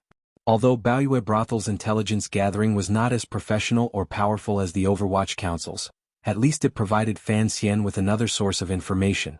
In the end, the Overwatch Council was the official spy organization of the Qin Kingdom. There was always a faint fear in Fan Xian's heart. If one day the Emperor had him hand over the Overwatch Council, then his eyesight and hearing would both decline greatly. For example, this secret report regarding the Great Prince proved the benefits of Fan Xian's strong support for Baoyue Brothel. As for the information in the secret report, the Overwatch Council's report and even the Qinian unit's secret report did not mention a single word. If Baoyue Brothel had not leaked it out, Fan Xian would not have known that another good show was about to play out in Jingdo. Of course, Fan Xian knew that this matter could not be blamed on the Overwatch Council and the Qinian unit. After all, it involved the face of the royal family and the emperor's family matters. Even if the official spy organization had found some information, before it could be confirmed and with the internal court and imperial censorate watching, they could not report it to him without evidence. Baoyue Brothel did not care about this. In the organization structure under Fan Xian's control, Baoyue Brothel was more like the imperial censorate. It had the freedom to hear rumors and discuss official matters. The secret report mentioned the Great Prince taking on a secondary fey. It was just a rumor that occasionally spread through Jingdo. Wind from an empty cave was not without reason. Fan Xian furrowed his brows and thought about what had happened in Jingdo. If it was just the eldest prince taking on a secondary wife, it would have been a small matter. There was no need for him to be so nervous. But the key point was that the Baoyu House's report made it very clear that the selection of a secondary wife was completely decided by the palace. The eldest prince did not know about this beforehand, and it was rumored that the eldest prince was very conflicted about this matter. He had already entered the palace and argued with the king twice. Fan Xian's head hurt. He knew what kind of person his elder brother was. Although the great prince understood the big picture when it came to family matters involving the root of the family, he was very stubborn. Additionally, his relationship with the great Wang Fei was harmonious. How could he agree to another marriage in the palace? For the palace to want him to take another secondary fei, there was clearly a deeper level of consideration. Regarding this, Fan Xian knew very well. Ever since the Jingdo rebellion had truly been quelled and the emperor had once again found his love for his eldest son, the first thing he did was not move the great prince to the border army as a commander with real power. Instead, he secretly prepared for the great prince to take on a secondary fei. Thus, the matter of taking on a secondary fei had actually been carried out in secret for a long time. However, it had been forcefully resisted by the great prince and had not truly surfaced. The great Wang Fei was the great princess of northern Qi. The honeymoon period between the Qin kingdom and northern Qi had already ended. For the sake of future battles, the emperor would not allow his eldest son to be controlled by a northern Qi woman. In the final northern expedition, the great prince was clearly the best choice for the vanguard commander. The emperor's intentions were clear. He would first have him take on a secondary fei. Then he would find an opportunity and an excuse to depose the great Wang Fei. The meaning was clear. It was a pity that the Qing emperor's sons were disobedient. The great prince had never been such an obedient person, which was why he had been able to resist for 2 years. However, from the news from the Baoyu house, it seemed that the palace was preparing to bring this matter to light and directly make the decision. Fan Xian hugged his knees with a headache. He was very angry. He had a strong opinion of the great prince. He thought to himself, since the emperor is forcing him so fiercely, what are you afraid of if you agree for now? Delay it as long as you can. Do you really have to wait for the emperor to give an edict and then have you go to the palace and play a game of refusing to submit? How could a member of the royal family have the right to be a saint of love? However, the great prince and the great Wang Fei, this married couple, had a sense of a long-lasting relationship. It made Fan Xian feel great admiration and sigh at his own inferiority. Other than admiration, what made Fan Xian's head hurt was that the intelligence report from Baoyu House was vague but secretly revealed a piece of information. After the emperor and Lady Ning discussed it, they temporarily suppressed their anger and prepared to have Fan Xian return to the capital to persuade the great prince to take on a secondary fei. It had to be said that after the Jingdo rebellion and the deaths of the crown prince and second prince, The Qing emperor's attitude toward his remaining 3 sons was much warmer than before. If it had been in the past, the great prince would probably have long been imprisoned in his manor if he dared to forcefully resist an edict. It was not like now where he could resist his temper and let Fan Xian go persuade him. The emperor's secret edict would probably take some time before it reached Fan Xian's ears. Baoyue House received the news much faster. Fan Xian held his head and thought, what exactly is going on? When the great princess of northern Qi had traveled thousands of li south to marry the great prince, he had been the one to officiate the wedding. Was he going to be the one to break off the marriage after 4 years? Just as he had sighed earlier, the affairs of the world were truly hard to predict. It was morning. The sunlight from the east shone through the lonely autumn trees in the Qingzhou military yamen and cut into a few large patches of light, illuminating the paper windows in the room. A serving girl carried a plate and passed by the window, casting a shadow on the window. The shadow stood quietly by Fan Xian's side and looked at his worried face without saying a word. The best assassin in the world was used to standing quietly behind Qin Pingping or Fan Xian, blending into the shadows of the building or scenery. He was used to seeing the constant worry of the last masters of the Overwatch Council, but he was still not used to talking to them and giving them advice. His mission was to kill people and did not include these pitiful things that used his brain. After returning from the grasslands, the shadow took off his herdsman's clothes and returned to Fan Xian's side. Just like in the past few years, he was very quiet. However, Fan Xian occasionally noticed that the best assassin in the world would occasionally glance at 13th Wang, who was resting in the courtyard. His gaze was complicated and strange. I cannot return to the capital right now. Fan Xian knew that the shadow was not Yan Bingyun, Deng Ziyu, or the chatterbox Wang Qinian. Waiting for him to speak was an impossible matter. He rubbed the space between his brows and said, First, the Shiliang Road matter has not ended. Second, since there is no news from the capital, it is not appropriate for me to rush back like this. This is only a small matter. The shadow knew that Commissioner Fan wanted to talk to him. He paused for a moment and then said, Don't worry too much. Fan Xian shook his head and sighed. It is not a small matter. You don't know how stubborn the men of the Li family are. Take Qing Qian and the second prince for example. They would rather die stubbornly than lower their heads to the emperor. Although the great prince's personality is much more open-minded, in his bones, he has the taste of Dongyi people's desire for freedom. With the emperor pressuring him like this, who knows what kind of frightening response he will make. Not waiting for the shadow to open his mouth to reply, Fan Xian's face was full of melancholy. He continued, The emperor, and perhaps everyone in court, seems to firmly believe one thing. Those who are not of our race must have different intentions. Otherwise, why would no one believe that the great prince will inherit the throne just because he is half Dongyi? He is half Dongyi, and his Wang Fei is a northern Qi person. In the current situation, the emperor wanting him to depose of his concubine actually has the intention of protecting him and placing him in an important position. In the Jingdo rebellion, there were 3 people who had performed meritorious deeds. They were Fan Xian Yizhong and the great prince. At the time, the great prince held the imperial army in his hands and controlled the vital points. However, he resolutely carried out the emperor's so-called posthumous edict and successfully controlled the situation of the rebellion to a level that the Qin kingdom could accept. Because of this matter, the emperor's attitude toward him had changed greatly. It was no longer as cold as it had been in the past. Accurately speaking, the emperor feels some guilt toward the great prince, Fan Xian said quietly as he rubbed the spot between his brows. As Fan Xian rubbed his aching brows, he quietly said, So he wants to make it up to the great prince. Given the great prince's lifelong ambition, the best way to make it up to him is to be the vanguard and fight for the Qin kingdom from the south to the north, unify the world and shine on the battlefield. The emperor has truly decided to use him as commander, which is why he has to depose the great Wang Fei. Thinking of this, he also felt some resentment toward the emperor. The great Wang Fei was the great princess of northern Qi. It did indeed affect the great prince's decision to be the commander of the northern expedition. But, why did he have to use such unconventional methods as taking a secondary Fei to resolve it? This was not the demeanor a ruler of a country should have. It was more like an old man who was angry with his son. Suddenly his heart jumped. Did the emperor still not learn from his past experiences and still maintain a powerful suspicion? Is he using all kinds of methods to eliminate these suspicions in the bud? Fan Xian's heart gradually grew cold. He realized that he had made a mistake these years.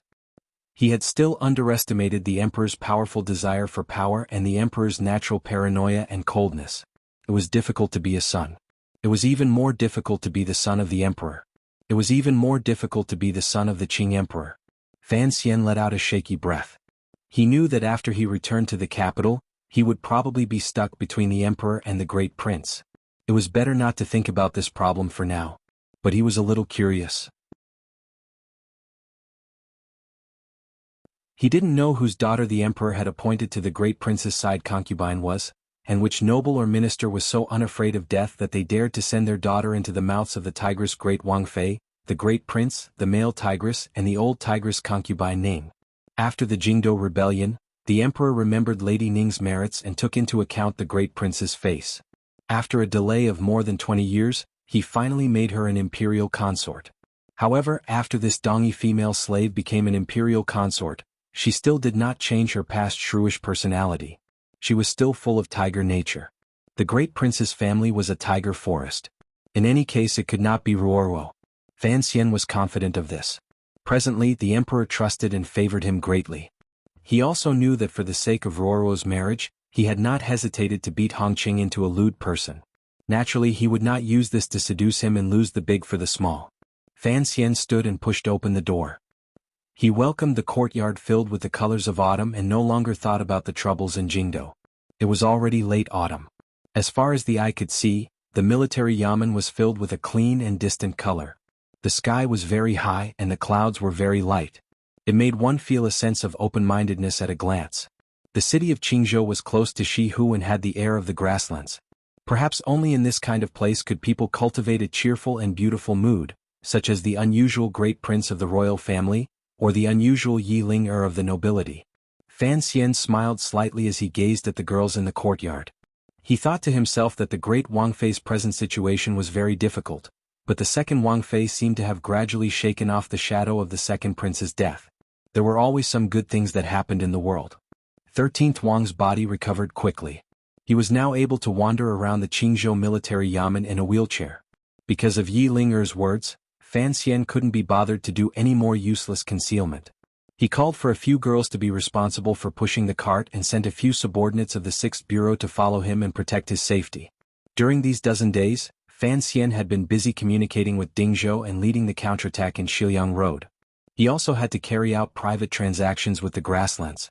He was very busy and didn't pay much attention to 13th Wang's movements. However, he was not blind. He could see that this lonely and desolate Qingzhou military yamen had gradually changed because of 13th Wang's awakening. Occasionally, a hint of spring seeped through the autumn garden. When 13th Wang sat in his wheelchair and occasionally rested in the garden, not far from him, a girl would be sitting and doing other things such as embroidery or playing dumb and looking at the scenery. At that time, 13th Wang would become a dumb goose and stare in a daze at the dumb goose looking at the scenery. Other than greeting each other when they bumped into each other, this young man and woman did not say any idle words. They just foolishly played out their roles. They wanted to sing to the sky but were also afraid that their red palms would lightly tug and disturb the unfocused clear waves. Fan Xian was the little ancestor of the Overwatch Council, and Yi Ling-er was the little ancestor of Qingzhou. After she gave the order, they no longer went out of the city every day to intercept the Hu people galloping out of the grasslands to gather grain like they had in the past year. Instead they stayed obediently in the military yamen. The old subordinates in the military yamen were all chased out, leaving only the servants and serving girls. Thus, there was now an additional scenery in the Qingzhou military yamen's little garden. It was the appearance of the two dumb geese that Fan Xian was secretly laughing at in his heart. If one were to use a more beautiful phrase, it would be the scenery, the people in the scenery, and the people looking at the scenery. For two people who admired each other, each was the other's scenery, right? As her teacher, Fan Xian knew what kind of woman Yi Ling-er was. Sometimes, when he asked himself honestly if he was a woman, he would probably also be shaken to the core by the 38 knife marks on 13th Wang's front. Furthermore, 13th Wang was a silent, gentle, and handsome person. How could such a person not move Yi Ling-er, who had been born in the military? Although Yi Ling-er's identity was somewhat troublesome, Fan Xian was not worried about it. 2 years ago, the emperor had secretly given a gracious edict allowing Yi Ling-er to remarry and choose her own husband. This was a great grace. As long as she liked someone, the Qing court would probably snatch him for her even if it meant fighting for him. The problem now was 13th Wang's identity. Although he secretly worked for the Overwatch Council and the Emperor also secretly knew of this matter, he was, after all, Sigu Jian's last disciple and the 13th disciple of Dongyi's sword hut. Yi Ling-er had once been the second Wang Fei, yet she was going to marry an ace from Dongyi. No one knew if she would be able to get past the palace. Of course, if Dongyi could completely lean toward the Qing kingdom under his leadership, then these obstacles would not exist. Fan Xian decided to put some effort into this matter. It could be considered making it up to this pitiful girl on behalf of the emperor and Yi Zhong. There was only one problem. Fan Xian looked at the two people in the garden with amusement. Rubbing his nose, he thought that these two people were still in a strange state. Someone had to expose them. Most importantly, it was not strange that Yi Ling-er liked 13th Wang. What exactly was 13th Wang thinking? No matter how noble Yi Ling-er's identity was, she was, after all, a true widow. He knew why 13th Wang was attracted to Yi Ling-er's profile. Was very lonely. Fan Xian knew that the real Yi Ling-er was not like this. Particularly, embroidery. Fan Xian shivered. Yi Ling-er had actually embroidered in front of 13th Wang and pretended to be delicate and timid. If this matter got back to Jingdo and reached Wan'er's ears, his wife would probably faint from laughter. He decided to tell 13th Wang the real Yi Ling-er so that his young friend, whom he admired greatly, would not find out after marriage that his life was a major misunderstanding. Just as Fan Xian was walking down the stone steps and preparing to disturb this supercilious young man and woman, the shadow behind the door quietly said something. He immediately stopped his steps. These days, the shadow had carefully hidden his tracks to prevent 13th Wang from discovering anything. Fan Xian knew the complicated relationship between the shadow and the sword hut. He also knew the shadow's true identity could not be known by anyone. Sigu Jian and the shadow had an irreconcilable hatred. Looking at Sigu Jian's favorite disciple in the autumn garden, the shadow's mood was not as happy as the man and woman in the garden. A moment later Fan Xian said, "We'll go next spring. He won't die so early."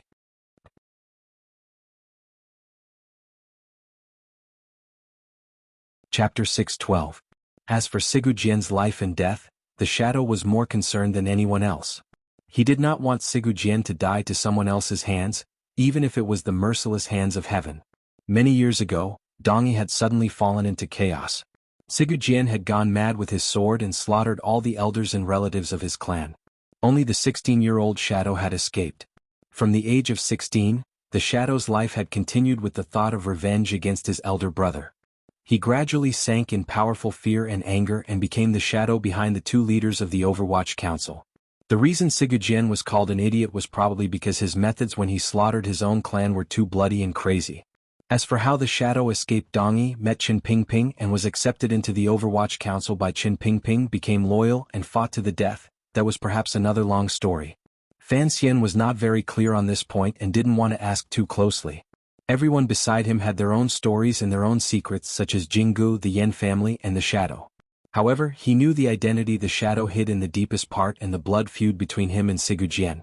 Just like how he treated the other people beside him, Fan Xian and them helped each other and supported each other as they walked through these difficult times.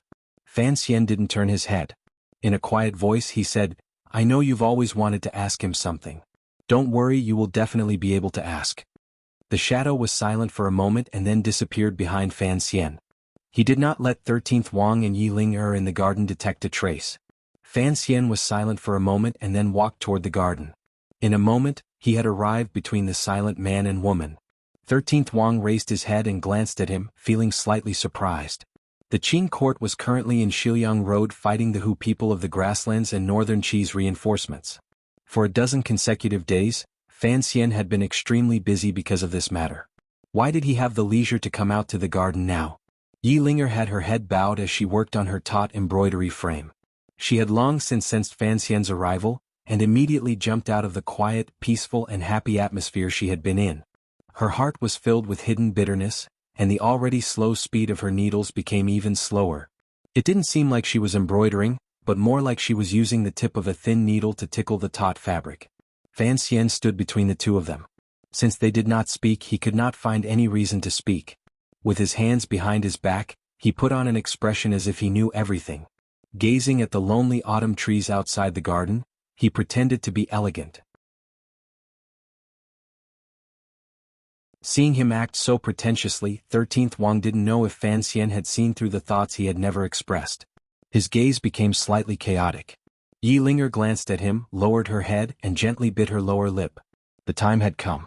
Fan Xian coughed and said, "Wang Fei, although the scenery in Qingzhou is not bad, you embroider in the garden every day. With the garden walls blocking your vision, it is impossible to see clearly, right?" Hearing the words Wang Fei, Yi Linger thought Fan Xian was reminding her of something. Her face immediately paled and she didn't reply. 13th Wang was silent. Like Yi Linger, he had also misunderstood Fan Xian's meaning. He thought to himself that although he had not spoken much with the young lady of the Yi family, he knew she was a woman with a refreshing personality. There was indeed a chord in his heart that had been tugged at by the wind in Qingzhou. However, she was, after all, the Qing Wangfei. The difference in status was too great. Fan Xian sighed and turned his head to 13th Wang. 13th, although you are heavily injured and need someone to take care of you, after all, men and women have to be careful, particularly since the young lady of the Yi family is the Qing kingdom's Wangfei. There is no one else in the garden watching. You two just sit facing each other like this.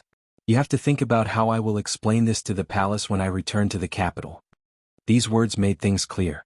13th Wang had been sighing earlier, but under the gentleness of his personality, there was an incomparable stubbornness.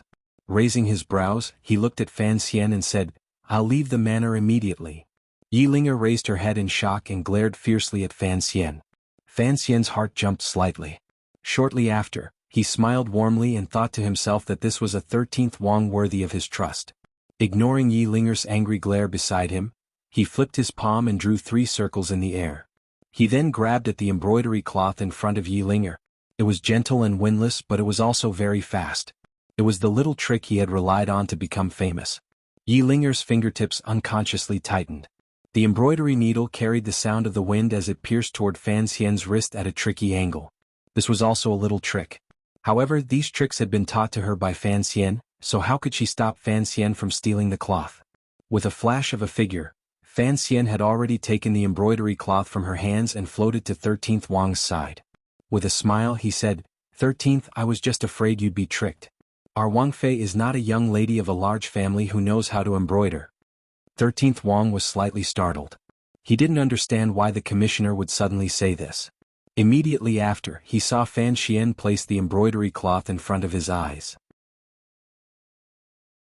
Embroidered on the cloth was half a water duck? Yi Linger had been in the garden, where 13th Wang could see, embroidered for a whole 7 days. In the end, she had only embroidered half a water duck? 13th Wang immediately understood what Fan Xian meant by a misunderstanding and couldn't resist smiling slightly. It was Fan Xian who laughed loudly and said, "The pleasure between a man and a woman is a matter of course. No one can stop you. However, you have to think carefully." Yi Linger abruptly rose. She was so angry that her entire body trembled. She looked angrily at Fan Xian, but she was too embarrassed to say anything. Mist gradually rose in her eyes. She appeared very pitiful. 13th Wang looked at this woman's appearance and felt an inexplicable pain in his heart. He withdrew his smile and his face was full of concern. Fan Xian slowly stopped laughing. Suddenly he lowered his voice and said by 13th Wang's ear, "You have to talk about love. Even if these 2 dumb geese were to sit together for a lifetime, what use would it be?"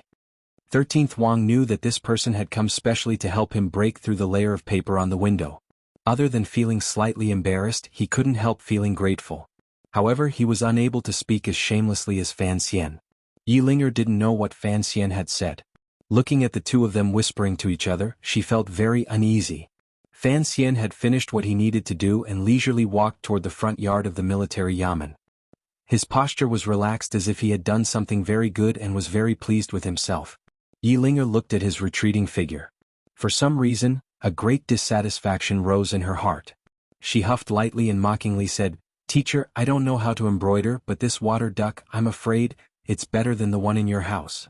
Hearing these words, Fan Xian immediately thought of the needle marks on Wanner's fingers, as well as the water duck painting.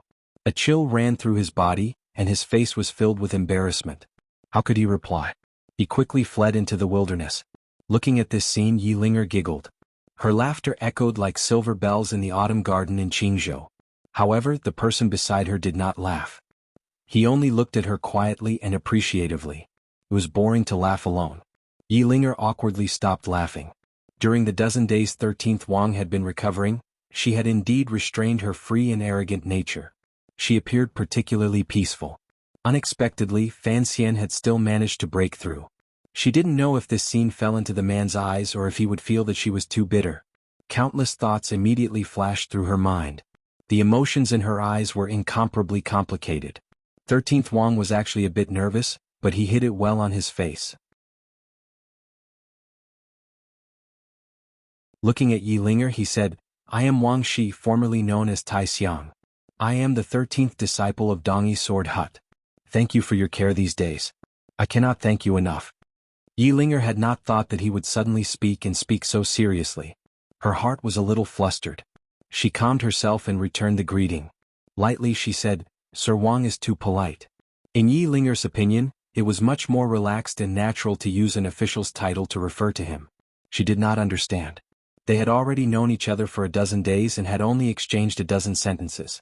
Why did he have to express his thanks so seriously now? Was he truly prepared to leave the manor, or was all of this just a dream? Yilinger sighed faintly in her heart. If it had been another woman, perhaps she would have chosen to leave because of this sense of serenity. However, Yilinger was after all Yilinger. She did not know how to embroider. She only knew how to wield knives and spears. Although she was a widow, she was still like she was when she was a teenager, wild and full of vigor. She stared closely into 13th Wang's eyes and said, "If you have something to say, just say it. There is no need to introduce yourself. Looking at the way you do things, you are also a straightforward person. Don't be as long-winded and hypocritical as Fan Xian." 13th Wang paused slightly. A moment later he said seriously, "Sir Fan Jr. said that everything can be discussed." Yilinger understood some of the meaning. Suddenly she felt a gust of autumn wind blow past. When it brushed against her face, there was not a trace of harshness. There was only 100 degrees of gentleness. The matter between 13th Wang and Yilinger was not as Fan Xian had imagined. After his provocation, they met in the golden wind and jade dew. It was better than countless things in the mortal world. When dry wood and fierce fire met, it was like the yellow river overflowing and could not be stopped. On the contrary to his expectations, this young man and woman still maintained their politeness and sat across the stone path. They would only occasionally say a few words. Speaking of which, it was strange. 13th Wang and Yilinger's personalities were both first-rate, particularly Yilinger, who had grown up on the edge of the grasslands. Compared to the young ladies in Jingdo, she was much more cheerful. However, once love was involved because of the tragedy in Jingdo 2 years ago as well as 13th Wang's identity, both of them were somewhat silent. Seeing all of this, Fan Xian was not in a rush. In any case, there were always thousands of things in the world. It was impossible to ask all men and women in love to be like him, impatient to climb walls and jump through windows. Furthermore, he didn't have time to pay attention to these beautiful things. He still needed to take the lead in dealing with the not-so-beautiful things in Shiliang Road. Time quickly came to the end of autumn and the beginning of winter. The 8 bureaus of the Overwatch Council gathered in Dingzhou. The 8 tribes on the grasslands gathered in the court to discuss matters. With unusual ruthlessness, the Qin kingdom cut off the hand that the grasslands had extended, as well as the hand that northern Qi had extended toward the grasslands. They watched with cold eyes as the situation on the grasslands became more and more unbearable by the day. The hand that Master Ku He had set up on the grasslands before he died and the hand that the northern Qi emperor had crossed the North Sea, the desert and the Qin kingdom's border in over a year gently clasped at the border between Shiliang Road and the grasslands. After holding it for almost a year, it had put the Qin court to the test. The borders were unusually tight. The national treasury, military power, and spirit were all forced to stay in the west, slowing the pressure on their true enemy, northern Qi. Under the emperor's leadership, the Overwatch Council used 4 months to prepare. Fan Xian personally led the team. Finally, in the late autumn and cold winter of the 9th year of the Qin calendar, they cut off these 2 hands that held each other. Perhaps the situation on the grasslands under the control of Chief Su Bida and Hai Tang would not deteriorate to an unmanageable level. However, it would not be so easy for the northern Qi emperor to cause trouble in Shiliang Road. Furthermore, Fan Xian had also set up his own power on the grasslands. When the flowers bloomed next spring, he would begin to reap the fruits. After confirming the implementation of the various arrangements and verifying the results of the battle, Fan Xian finally freed himself from the extremely busy council affairs and began to prepare to return to the capital. 13th Wang would not follow him back to the capital. Firstly, his injuries had not healed. Secondly, Fan Xian did not want him to have too much contact with the shadow along the way. Thirdly, Yi Linger's return to the capital for the new year was still half a month later. It was always good for the two of them to spend more time together. Once Fan Xian had decided on something, he rarely changed it. Since he had decided to help Yi Linger and 13th Wang be together, he had his own confidence. After returning to the capital and taking care of the great prince's family matters, he would probably have to go to the Bureau of Military Affairs to propose marriage to General Yi. Of course, this matter first required the emperor's approval. On the 15th day of the winter of the 9th year of the Qin calendar, the Overwatch Council finished their operation in Shiliang Road. The commissioner Fan Xian passed through Dingzhou and stepped on the road back to the capital. Outside Dingzhou, there were countless officials and generals who had come to see him off. They lined up densely in 2 rows. The governor of Shiliang Road and General Li Hongqing stood side by side with Fan Xian. After saying a few official words, they ended the conversation. At the end, Li Hongqing gazed deeply at Fan Xian. Fan Xian knew what he meant and did not reply. He only quietly said, "I'll wait for you in Jingdou." The group of carriages set off and drove onto the official road in front of Dingzhou. Fan Xian unconsciously turned his head back to look. He did not stop his gaze on the Dingzhou military and political officials. Instead, he raised his head and looked at the row of wooden frames on the Dingzhou city gates. An entire row of wooden frames was nailed to the top of the Dingzhou city gates. On each frame hung a corpse. In this operation they had executed over 40 spies. After these spies died, they still could not find a place to rest. They were hung high above the city gates and allowed the autumn wind to blow and the autumn sun to shine. Some of the corpses that had been hung the earliest had almost completely rotted. Even the evil birds in the fields were unwilling to peck at them, revealing the white bones that could faintly be seen below. The clothes on the corpses were in tatters and carried the black bloodstains of torture. A long row of corpses swayed slowly in the wind above the city gate. It gave off a terrifying and bloody stench, and it welcomed all the people who came from the Chinese plains. This terrifying scene served as a warning to all the people in the world. Fan Xian narrowed his eyes and pulled his head back from the window. Hanging corpses had its own effect in psychological warfare. At least, the spies the Northern Qi Emperor would send in the future would at least have an innate sense of fear. However, in the battles of the Central Plain, due to the balance of morality and benevolence that had existed for thousands of years, the killing of prisoners of war was rare. As for humiliating corpses, it had never been seen before. Dingzhou was not the Central Plain. This was an important place in the battle between the Central Plain and Shihu. The two sides had fought for thousands of years and had done even crueler things. Fan Xian did not have much sympathy for the spies. What he had seen along the way from Dingzhou to Qingzhou had made him understand that once the war began, particularly the lingering hatred between nations, it could not be resolved by benevolence and morality. Just the dozens of corpses hanging above the city gates had caused the Qin kingdom to pay with the deaths of thousands of commoners. What made Fan Xian even colder was that these people were not Hu people. They were northern Qi people of the same origin and ancestry as the people of the Qin kingdom. As for the hatred between the grasslands and the Central Plain, his generation did not have the ability to resolve it peacefully, so he would leave it to the more intelligent descendants. Fan Xian closed his eyes and rested. He thought to himself that he had severed the hand that held northern Qi and the grasslands. At the very least he had severely wounded them. He had probably also cut a wretched wound between him and Hai Tang. He didn't know if this wound would heal in the future. He didn't know what Hai Tang would do on the grasslands. This grassland, this grand city, that border, would he ever come again in this life? As he thought these gloomy thoughts, the imperial envoy's carriage had already arrived at the closest relay station outside Dingzhou. It was the place where Fan Xian had peeped at the erotic palace. Entering the relay station, Fan Xian teased the deputy he was familiar with. However, the deputy who had been released from prison with great difficulty, did not dare to respond loudly. He obediently went to boil water.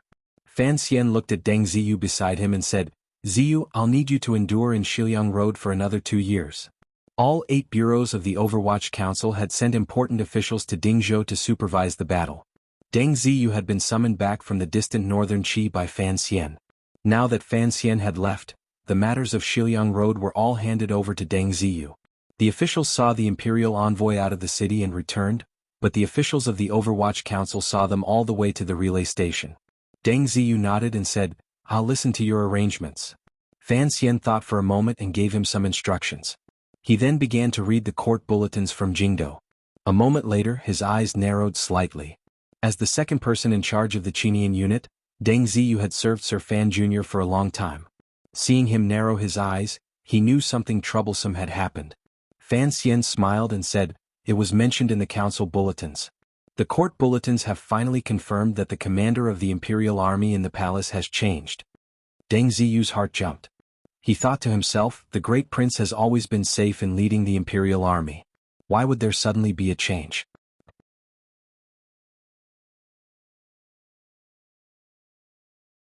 Chapter 613.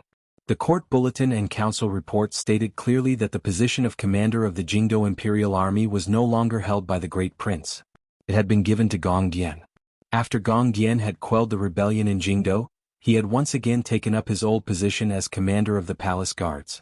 It was not strange that he was now also the commander of the imperial army. Everyone knew of the Yi family's loyalty to the emperor. The royal palace was no longer the responsibility of the great prince's safety, so it could only be given to Gong Dian. The problem now was, after the great prince was no longer the commander of the imperial army, what position would the emperor place him in?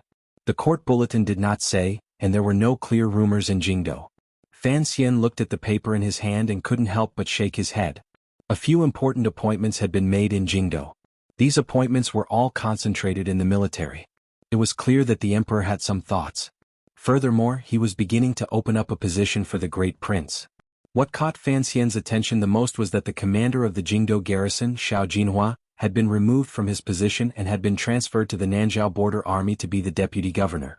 The governor of the northern expedition camp, Shi Fei, had been summoned back by the emperor to take over the important position of commander of the Jingdo garrison. Above Shi Fei, the governor of the Yanjing camp, Wang Jikuan, remained where he was. These three transfers of military generals were not normal. Fan Xian knew very well the roles these generals played. He also understood the emperor's different attitudes toward each of them. For example, the commander of the Jingdo garrison, Xiao Jinhua. During the Jingdo rebellion, he was only the commander of the Donghua Gate of the 13 city guards. Because he had stood his ground firmly and forcefully blocked the remaining soldiers of the Qin family, which belonged to the crown prince, within Jingdo, he had performed a great service. That was why the emperor had promoted him 3 levels and made him the commander of the Jingdo garrison. This could be considered the emperor's expression toward a loyal official. Fan Xian had long guessed that the emperor would not let this minor character, Xiao Jinhua, be the commander of the Jingdo garrison for too long. For one, his foundation was too shallow. It would be difficult for him to convince the masses and take on such an important responsibility as the Jingdo garrison. For another, Xiao Jinhua had come from the 13 city gate guards. The emperor had been bitterly disappointed by their performance during the Jingdo rebellion. The emperor trusted Zhang Diqing the most, but Zhang Diqing had sided with the eldest princess. Although the emperor had Zhang Diqing killed by 1,000 cuts and destroyed 3 of his clans, he had not vented the anger in his heart. Xiao Jinhua had been caught in the crossfire, but this person presumably knew the use of his symbol. He should be able to accept going to Nanzhao to be the deputy governor. The situation in the Northern Expedition Army was rather complicated. Yan Xiaoyi had been killed by Fan Xian on the summit of the mountain.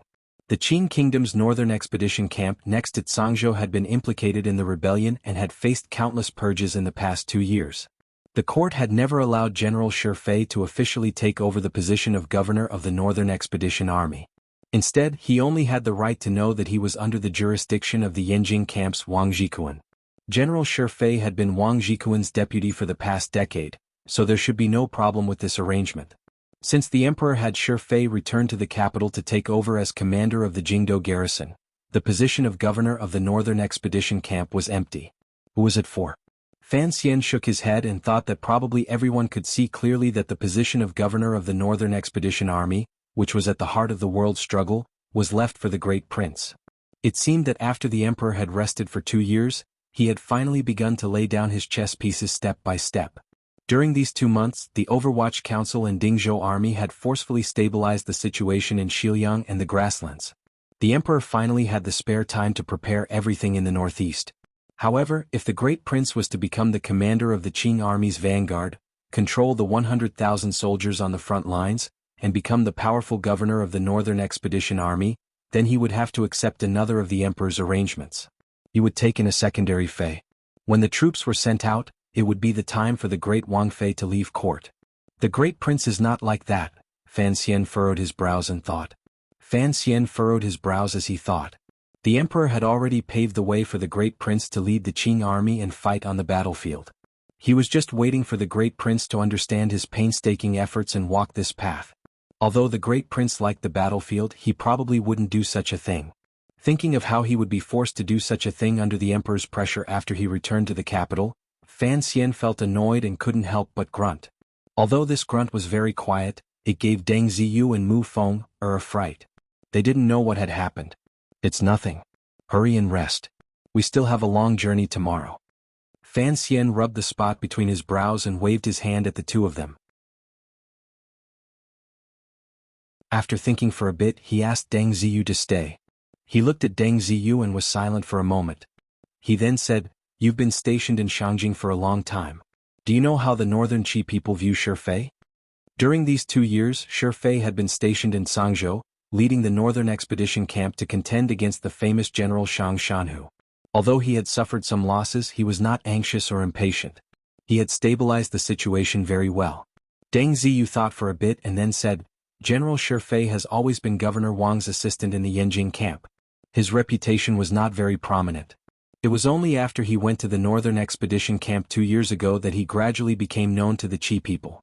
Although there have been no major battles in the north and south of Zhangzhou these 2 years, he was still able to not panic under Shang Shanhu's coercion. Just this point alone proves that Shi Fei's personality leans toward the feminine side." "Feminine?" Fan Xian asked with some disagreement. If it was just the feminine side, why would the emperor have him shoulder such a heavy burden 2 years ago? Deng Ziyu knew what the commissioner was talking about. In the late autumn of the 7th year of the Qing calendar, the Dong Mountain incident and Jingdo rebelled. Everyone seemed to have overlooked the northern camp that Yan Xiaoyi had abandoned near Zhangzhou. No one thought of its importance. Fan Xian had never forgotten that when the emperor was still trapped on Dong Mountain, he had secretly sent a secret edict to Yanjing for the Yanjing camp to be ready at any time to take over the northern camp in Sangzhou to prevent the northern Qi people from taking advantage of the chaos to invade. This was a very important mission. With Yan Xiaoyi's death, thousands of trusted soldiers were captured. If there were no capable generals holding the fort, the northern camp would probably truly rebel. At the time, the general responsible for the emperor's important edict was General Shi Fei. Not many people knew the specific process of how to subdue the northern camp's military morale. As the commissioner of the Overwatch Council, Fan Xian knew. In his opinion, the process of Shi Fei following the edict to subdue the Qing army was like a legend. General Shi Fei only brought a dozen trusted soldiers and entered the northern camp in Sangzhou. Holding the imperial edict in his hand, he easily took control of the northern camp.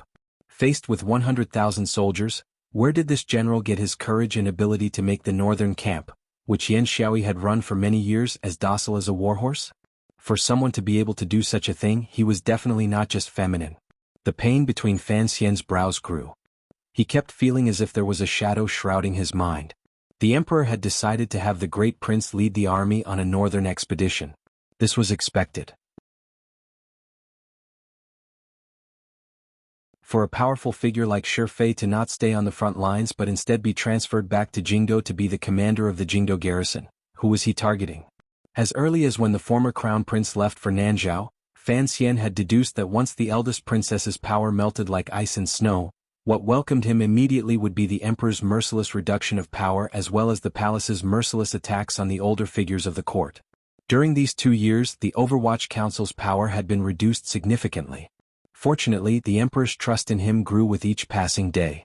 No one in court dared to do anything to him. The elders that worried Fan Xian the most had also gained valuable experience from the Jingdo rebellion. Without waiting for the emperor to act, they automatically disappeared from the stage. His father had long resigned from his position as Minister of Revenue and returned to Danzhou to retire. Although Chen Pingping still held the position of director of the Overwatch Council, he had long stopped overseeing matters and handed all council affairs to Fan Xian and Yan Bingyun. Furthermore, he had long asked the emperor for his resignation. However, the emperor truly pitied the relationship between them and insisted on not allowing it. Of course, among the people of the older generation, the most tragic was his father-in-law in Wuzhou. During the rebellion in Jingdo, the previous Prime Minister Lin Ruofu had made a miscalculation and handed over all the people he had buried in the court to his good son-in-law. He had originally thought that he could make a comeback. Who would have thought that the emperor would safely return to the capital? All of this had become like a dreamlike bubble. Not only was it a bubble, the emperor was deeply afraid of the previous prime minister's dishonesty. During these 2 years he had dealt with the prime minister's former followers miserably. Although he didn't use any sinister methods, he had completely uprooted the last of the power Lin Ruofu had left in Jingdo. Concerning this matter, Fan Xian didn't even have the leeway to speak. He could only smile bitterly as he watched all of this. He watched as his father-in-law was terrified in Wuzhou and repeatedly secretly wrote to the emperor, begging for forgiveness. Fortunately, the emperor gave both Fan Xian and Lin Wan face and did not continue to pursue the matter with Lin Ruofu. Thinking of it this way, the 3 old men the emperor intended to sweep clean had already consciously retreated to the back of the stage. The Qin court was like an iron bucket. Why had Shi Fei been moved back to Jingdo? Such a powerful figure was not left in the battle to unify the world but had been moved back to the emperor's side. Who was he targeting? Was it him? Fan Xian's heart dimmed. He no longer thought about these questions. Raising his head, he quietly said to Deng Ziyu, "Don't worry about the matters in Jingdo." He paused and then said, "No matter what you hear or know, don't worry about it. You have to remember, you are an official of the Overwatch Council and the Emperor's official. I have placed you in Xiliang now for the sake of the lives of the hundreds of millions of people in Qin Kingdom. If you do this well, everything will be fine." Deng Ziyu was the second person to enter the Qinian unit. He had been personally captured by Wang Qinian. Other than Geezer Wang, he was Fan Xian's most trusted aide. These few years, he had been in Shangjing in northern Qi as the head of the 4th Bureau stationed in northern Qi. He knew that the commissioner was promoting him and felt endless gratitude. Hearing the commissioner's inauspicious words, he couldn't help but be startled and speechless. His eyes were filled with worry. The 3 successive heads of the 4th Bureau's Northern Qi spy network in the Overwatch Council were Yan Bingyun, Wang Qinian, and Deng Ziyu. They were all Fan Xian's most capable assistants. If they didn't get into an accident like Wang Qinian, they would all become the top officials of the Overwatch Council in the future. Fan Xian looked at Deng Ziyu calmly. "The Xiliang matter is very important. You have to handle it well. After you return to the capital, you will hold the position of head of the 4th Bureau. This way it will be easier to get support from the other 7 bureaus. However, don't worry about the other areas for now. Let Yan Bingyun lead them. Do you understand?" "I understand." Deng Ziyu nodded. "Thank you for your grace. Don't let the Hu people take one step into my territory." Fan Xian stared into his eyes. "I have given up so many people and left you whom I trust the most, in this desolate Xiliang road for at least 2 years. You know why. Don't disappoint me." Deng Ziyu's heart trembled. He knelt down on one knee and solemnly said, "I will not disappoint your hopes." Fan Xian nodded and didn't say anything more. It was Deng Ziyu's heart that was still filled with emotion. He had followed the commissioner for 5 years but had never seen him give instructions so seriously. What made him feel even more awed was that although Sir Fan Jr. was only a young man in his early 20s, when he gave instructions and did things, he was calm and steady like an old man who had floated in court for decades.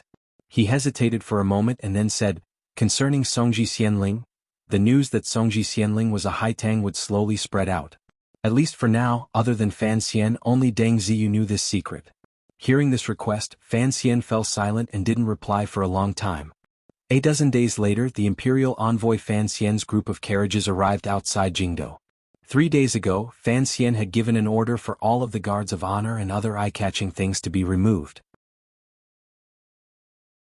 This trip to inspect Xiliang by imperial edict was just a formality. The secret plan was the most important. Additionally, there were some small troubles in Jingdo, so Fan Xian didn't want to be too ostentatious. Thus, the imperial envoy's guards of honor changed and became the carriages of the 4th Bureau of the Overwatch Council. There were no problems with the Overwatch Council's travel documents. The soldiers of the City Gate Department also didn't dare provoke them. The group of carriages did not wait for long outside the western city gate before heading inside. Fan Xian lifted a corner of the curtain and unconsciously looked out. He couldn't help but think of the first time he entered the capital and how he had caught a glimpse of Yi Ling, riding in on a horse. Yi Ling, should have already arrived in Dingzhou. 13th Wang would certainly report to the Fan Manor during the new year. However, he didn't know if she would follow. A comforting smile rose to Fan Xian's face. He thought of the spring that year. The girl wore a light-colored dress and a white deerskin hat. Her brows were like distant mountains and her eyes were clear and bright. Suddenly, a gray shadow charged past the side of the group of carriages and dangerously brushed past the carriage Fan Xian was in. This shadow was very fast and almost startled the horses of the Overwatch Council carriages. The situation was very dangerous. The swordsman of the 6th Bureau of the Overwatch Council unconsciously gripped the handles of the metal drills and prepared to act at any moment. However, Fan Xian had already seen the gray shadow clearly and shook his head. It was just a little girl on a horse. There was no need to be so nervous. However, the girl on the horse charged very quickly and completely disregarded the safety of the commoners and farmers waiting outside the city gate. It made Fan Xian involuntarily furrow his brows. The girl on the horse had to be some noble young lady.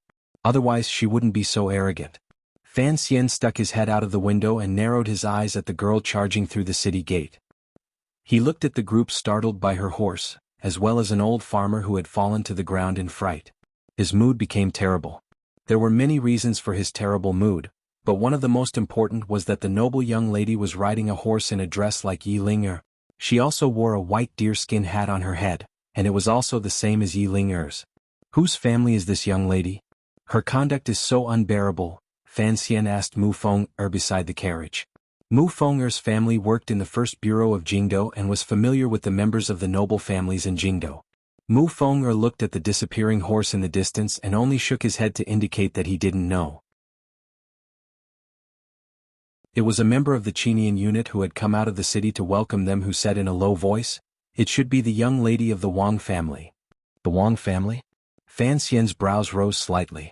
Other than the daughter of Yanjing Governor Wang Zhikuan's family, which other Wang family in Jingdo dared to be so arrogant? 2 years had passed since the Jingdo rebellion.